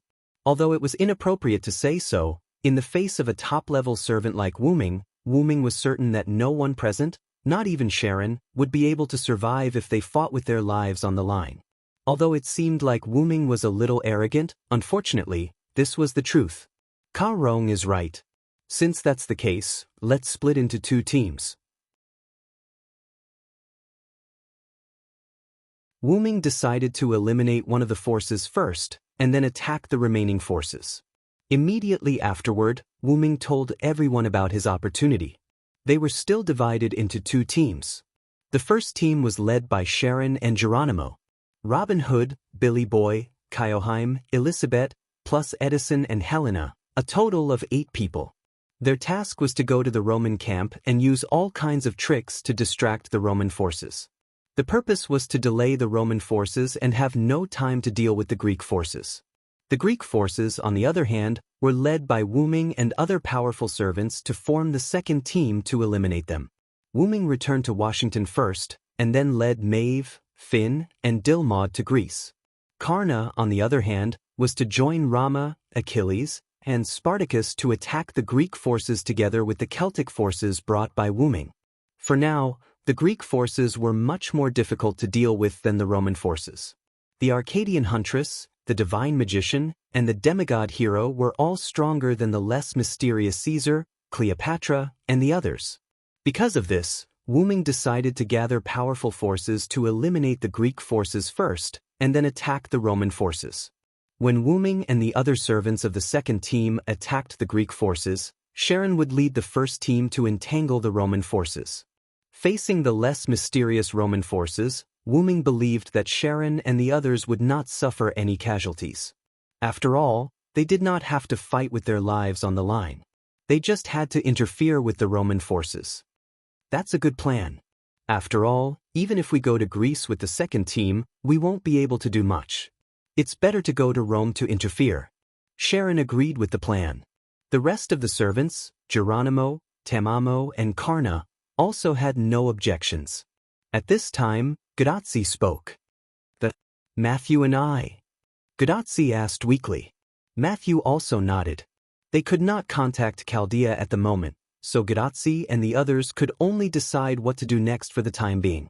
Wu-Ming pondered for a moment, then said, Tachika and Matthew, I originally wanted you to go with Sharon, but as the master, I have to ask for your opinion, so you can choose which team to follow. After hearing Wu-Ming's words, Gadazzi and Matthew looked at each other. But it didn't take long for Gadazzi to speak under Matthew's affirmative gaze. Matthew and I will follow Teacher Ma's team. Then, Gadazzi stated her reason. After all, you have to fight for your life. If Matthew and I go, it may cause trouble for you. After all, Matthew is not good at attacking. Let Matthew and I go to Rome to interfere. Gadazzi said to Wu-Ming with a smile. Although Gadazzi wanted to go with Wu-Ming, she knew that she was a human master, and her servant Matthew was only a defensive type. Following Wu-Ming and the others' attack team would inevitably cause trouble. Therefore, Gadazzi suppressed her desire and chose to go with Sharon and the others to Rome. It's really hard for you, Tachika. It's great that you can think like this. Wu-Ming said as he touched Gadazzi's little head. Although Wu-Ming could also protect Gadazzi, he was always somewhat restrained. Therefore, Wu-Ming was really pleased that Gadazzi could choose to follow Sharon to Rome. It's nothing. I think if the doctor and the director were here, they would let me choose a team.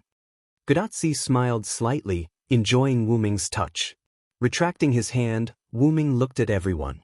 Since the task has been assigned, then I will leave first. I will inform Edison to meet you here later. At that time, I will use Edison's communicator to talk to you. Later, Geronimo informed why Elizabeth and others of the plan. They naturally had no objection, and they were quite excited. Especially after Kyoheim knew that she and Gutsy were in the same team. In this way, Wu Ming and Karna left together, and everyone was preparing for the upcoming battle.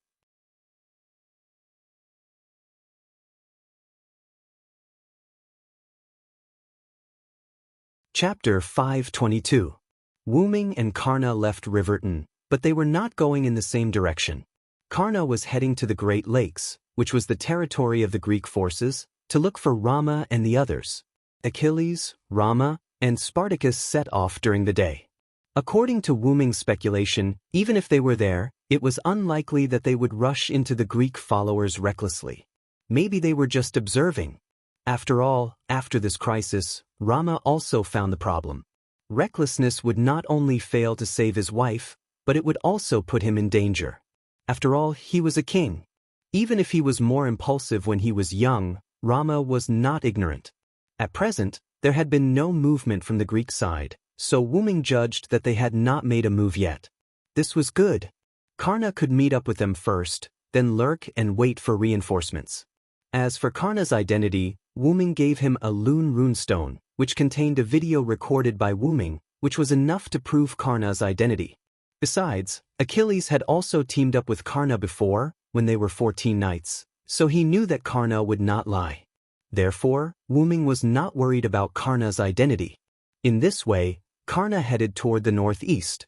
Wu Ming, on the other hand, went south, preparing to use his assassin behavior to pass through the gap between Greece and Rome and return to Celtic.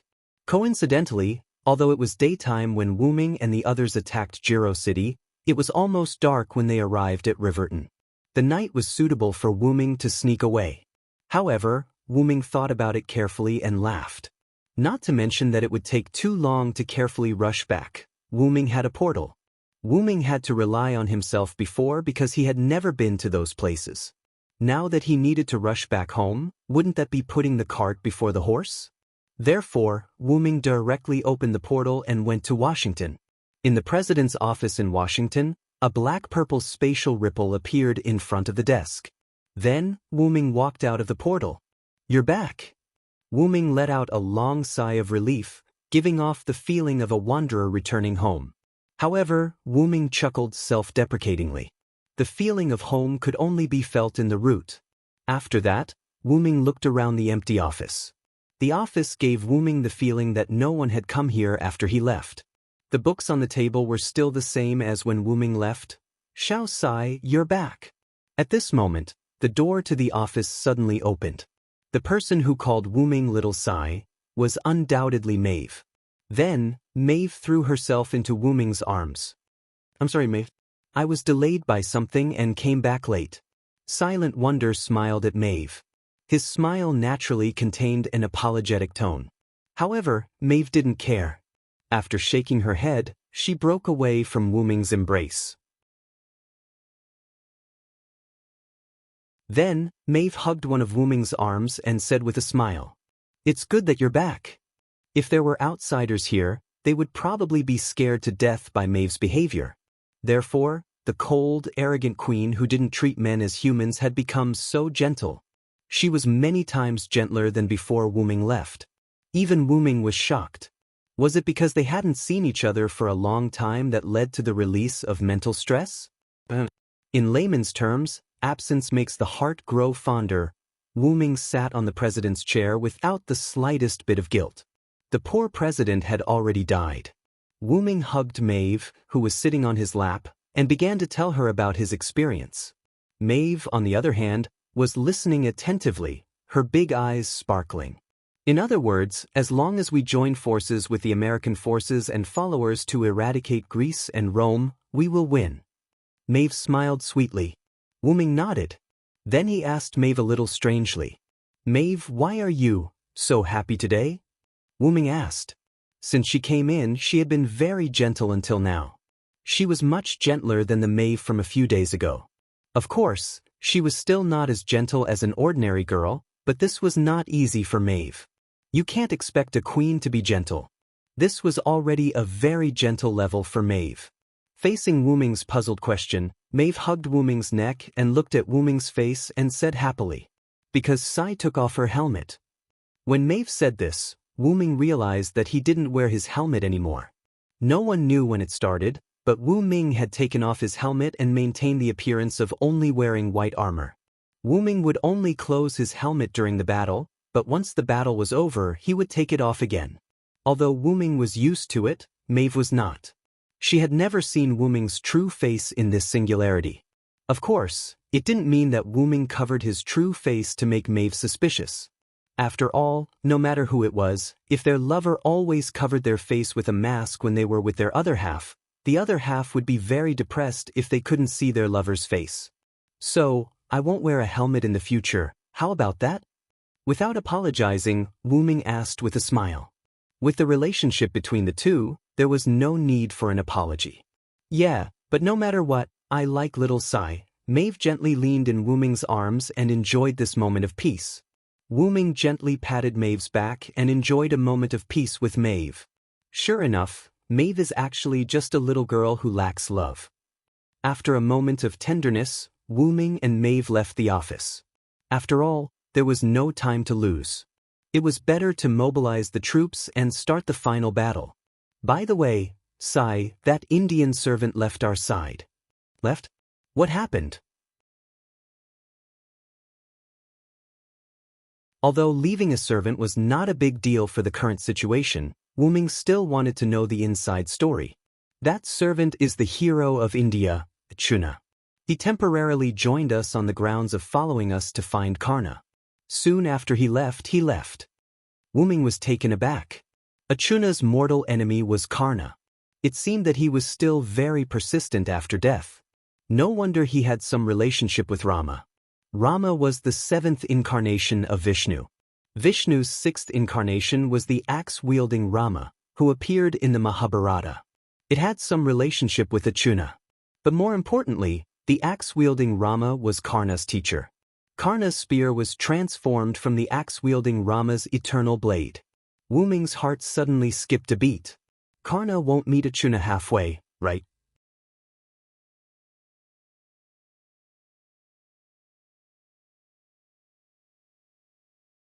Chapter 523.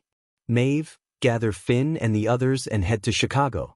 I'll go check on Riverton. I have a feeling that Ajo and Karna have met. When it came to serious matters, Maeve was not ambiguous at all and immediately nodded. Wu Ming opened a portal and walked in. After Maeve saw Wu Ming leave, she reverted from a pretty girl to an incomparably domineering queen. She then gave an order to the Wu Ming guards outside. All troops, head to Chicago. Outside Riverton town, a dark purple teleportation gate appeared. Wu Ming walked out. Although Wu Ming was going to Riverton, Wu Ming chose the place where he and Karna had parted. Wu Ming looked in the direction Karna had left. Lightning and fire kept appearing in the sky there. Wu Ming immediately took out his communication device and contacted Edison. Even if Karna and Ajo met, they wouldn't be able to determine the winner in a short time. Hello, this is Thomas Edison. The Lionhead's deep voice came from Wu Ming's communication device. Listening to Edison's incomparably serious voice, Wu Ming was amused. Could you imagine a giant lion head seriously talking on the phone? I'm Siren, President Edison.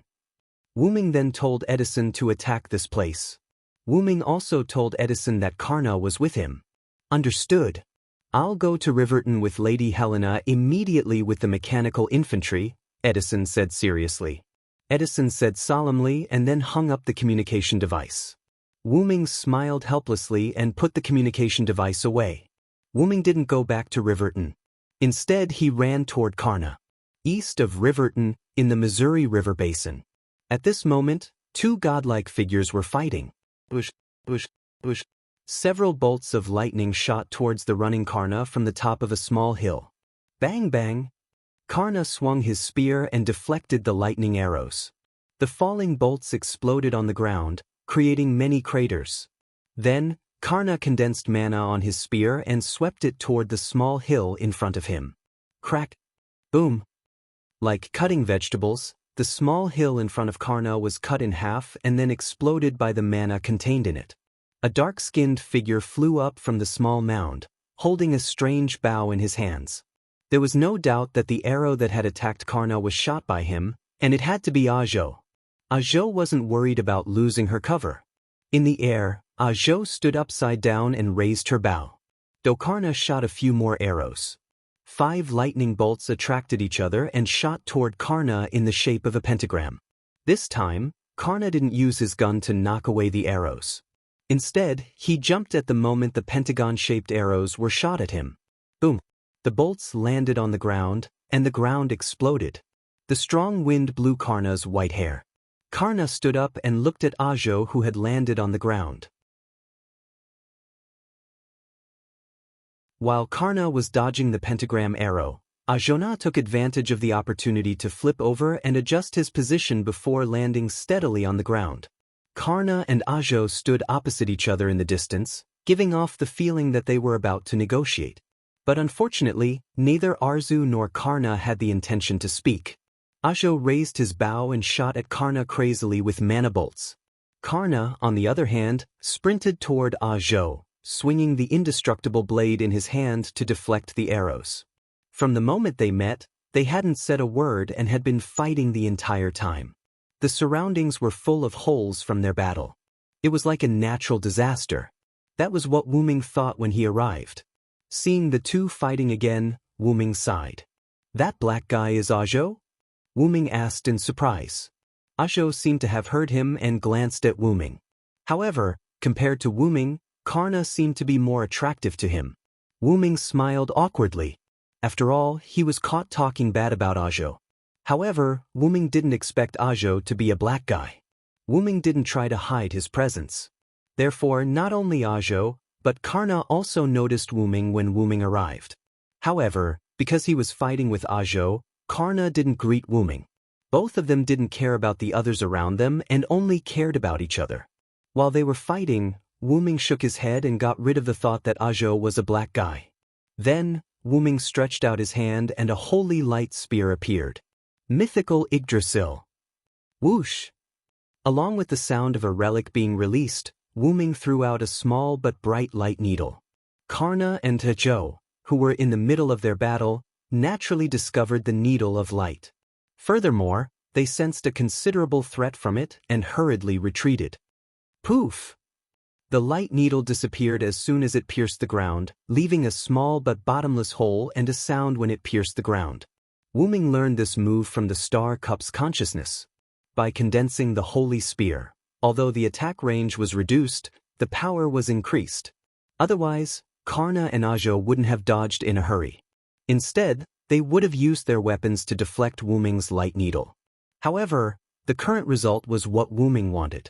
Wuming didn't want the Holy Spear to turn into a powerful light cannon.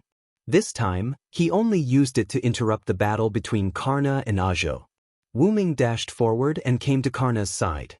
Although Karna and Ajo had separated, their eyes were still fixed on each other.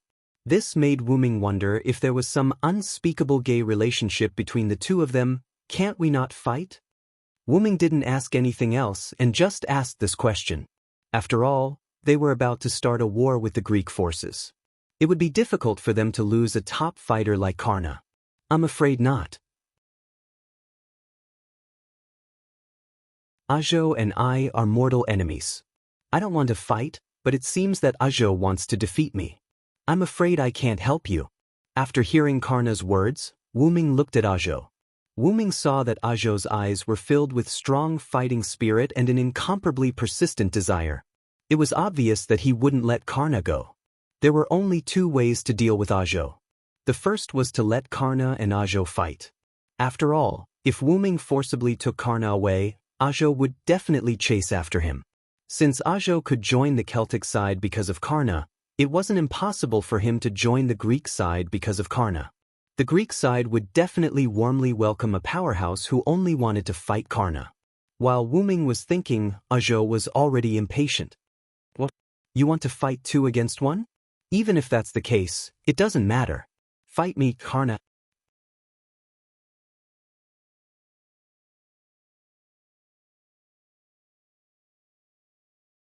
Chapter 524. After Ajo finished speaking, she released her magic in a very imposing manner, causing the surrounding ground to crack. At this moment, Wuming finally had a chance to size up Ajona. Although his skin was dark, it revealed an incomparably healthy luster. Dressed in blue and white Indian Brahmin aristocratic clothes, this dark young man was full of character. Plus, he had a cold expression on his face. Wuming believed that ordinary girls in the modern world would definitely be smitten by Ajona. Wuming looked at Karna as if he had suddenly realized something. Was it because Karna was fairer than Ajona that Ajona was so stubborn about fighting him? I feel like you're thinking about something very rude, Karna said indifferently without even looking at Wuming. You're overthinking it, Wuming replied awkwardly. Of course he was joking. Wuming could understand why Ajona was pestering Karna. They were evenly matched, but because the opponent was in a difficult situation, Ajona, who had once sworn that he would not attack the opponent when the opponent was in a difficult situation, made his move. Even though Ajona's guidance was involved, in the end, Ajona still shot the arrow himself. That was the arrow that ended Karna's life, and also the arrow that would make Ajona suffer for the rest of his life. The hero Ajona had actually wanted to kill his archenemy in a murderous manner. That was too degrading. Although justice always belonged to the victor, Ajona still felt uneasy. Therefore, after turning into a heroic spirit, his wish was to fight Karna and defeat him with his own strength. Wuming had also thought it through. Let Karna and Ajona fight. After all, even if Wuming took Karna away, they would still end up fighting in the end. As for killing Ajona with Karna, Wuming had thought about it before, but first of all, it was inhumane, and second of all, this place was neither close nor far from Chicago. It would cause trouble sooner or later. Then, Wuming opened a portal. After exchanging a few words with Karna, Karna nodded. Then, he glanced at Ajo and walked in. Karna, don't even think about escaping. Arzu roared angrily. Don't worry, Achuna. Karna only left the Missouri River Basin. He only went to the northwest of the Cordillera Mountains. After all, there are few people there. You won't be disturbed. Then, Wuming moved the portal and pushed it in front of Ajo. You can find Karna again through this portal. Of course, you can choose not to trust me. The choice is yours. Wuming smiled, indicating that he meant no harm. However, in Ajo's eyes, this smile was extremely evil. He was having a good fight with his opponent, and you sent his opponent running away as soon as you arrived. Now you're even smiling. No matter how you look at it, it's a smile that's asking for a beating. Unfortunately, Wuming's charm wasn't as great as Karna's.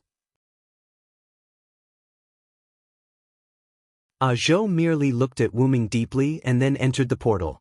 Of course, Wuming wouldn't play any tricks.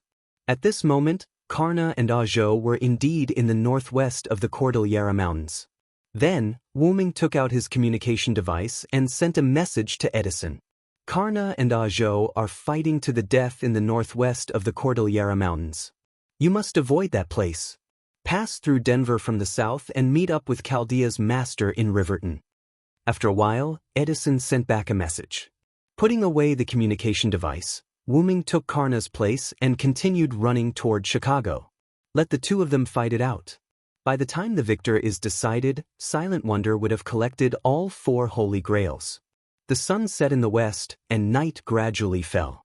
Des Moines, a town on the Mississippi plains that was neither too far nor too close to Chicago. Because of the war, there weren't many people in the town.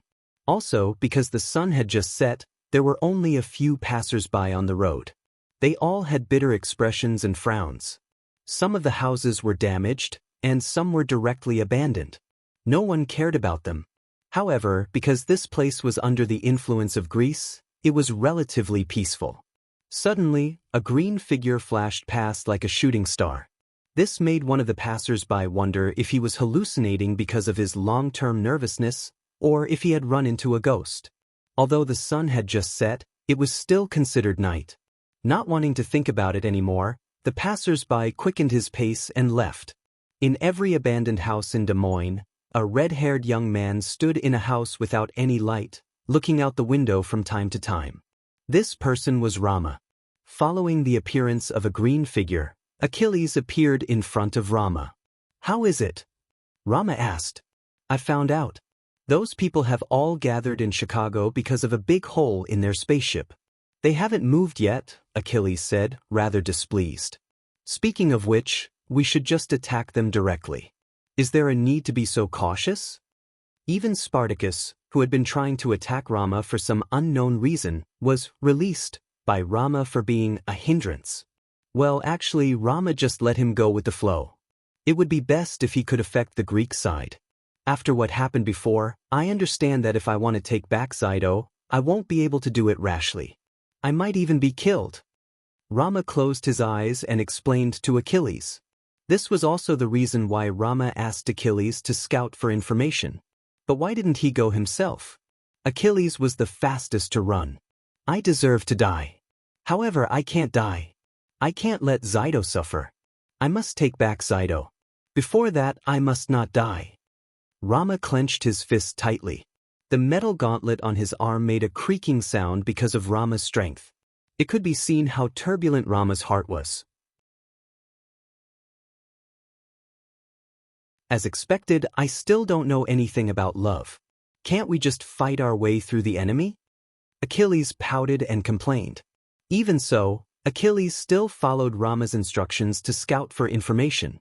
Sharon had told him that Achilles must listen to Rama's instructions and not charge into the enemy's base alone. As a teacher, Sharon naturally had ways to make his disciple obedient. After all, this was the talent of a teacher. After that, Achilles could only grumble helplessly before following Rama over. If that's the case, then what should we do next? Achilles dug his ears and asked Rama. "Attack." Rama paused for a moment and said, "Huh." Achilles suspected that there was something wrong with his ears. Otherwise, there was something wrong with the young king in front of him. Achilles thought, "You must be kidding, brother."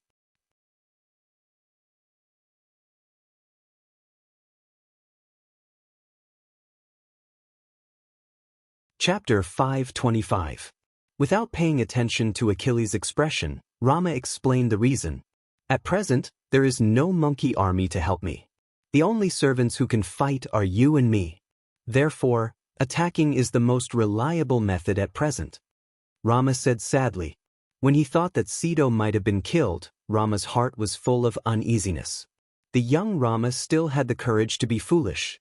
After Rama finished speaking, Achilles' forehead showed the word "the." "Isn't that the same as my previous proposal?" Achilles thought with a broken heart. Suddenly, a voice came. "I think you'd better wait a little bit." Who is it? Whether it was Achilles or Rama, they took out their weapons and were vigilant. "Don't be nervous." Then, accompanied by an optical camouflage illusion, Wu Ming's figure appeared in a corner of the dim room. Wu Ming said that the technology of the Mecha clan was still useful. "It's you?" Achilles was quite upset, then he put down his meteor lance. "The Celtic Saint King." Rama was surprised, but after seeing that it was Wu Ming, he calmed down. After knowing that Wu Ming was also a king, although it was a pirated version, Rama's impression of Wu Ming became very good.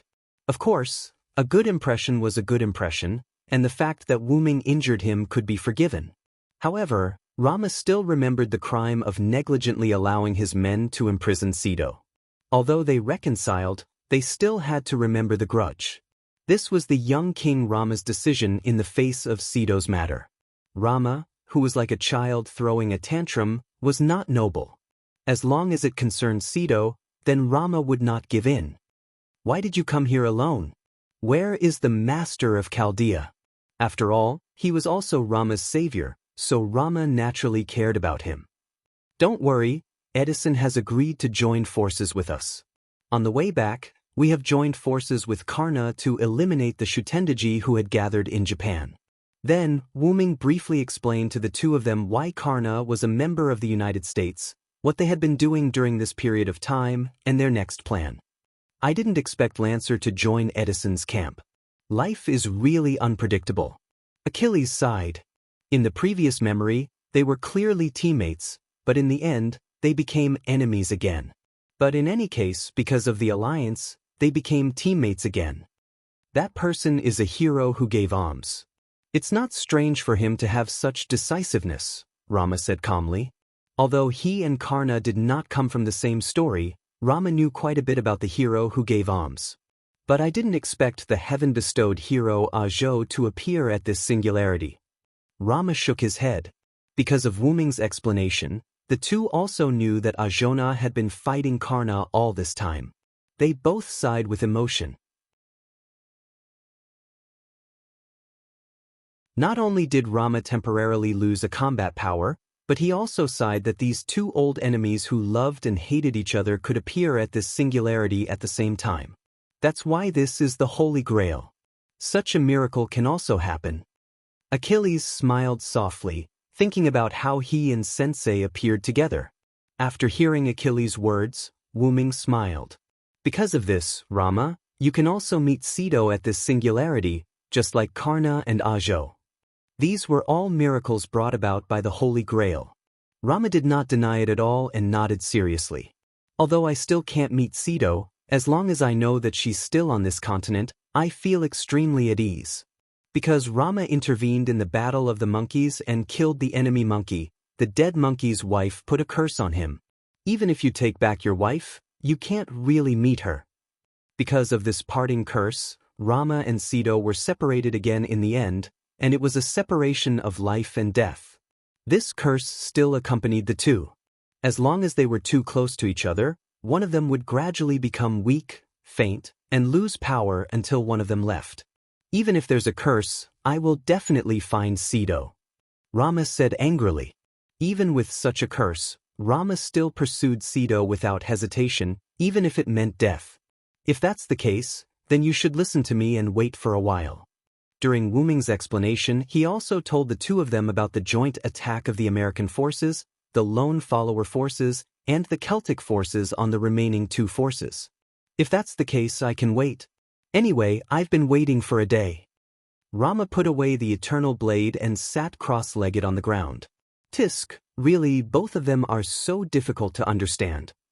Achilles complained as he walked to another room. Wu Ming smiled helplessly, although he asked Romodi, "By the way, why didn't I see Spartacus?" Wu Ming found Rama and Achilles through mana perception, but Wu Ming didn't find Spartacus' mana in the surroundings. Could it be that he was already killed? Wu Ming thought mischievously. That traitor, I have already banished him. Rama answered Wu Ming rather unhappily. Banished? Could it be that Spartacus was attracted by the king follower and attacked Rama, but was then driven away by Rama?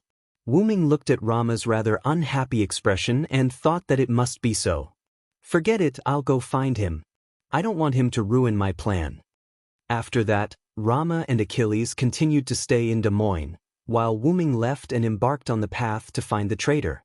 Although Spartacus' dexterity was D, even so, he was much faster than ordinary people. Therefore, he must hurry up and find him, if he was discovered or even captured by the Greek forces. Although it wouldn't cause a big impact, he was afraid that he would be used against Wu Ming and the others. First of all, Wu Ming looked for traces of Spartacus near Chicago. Of course, Wu Ming activated the Triumph armor and the Assassin mode, so it wasn't easy to find him. Then he found some traces of Spartacus.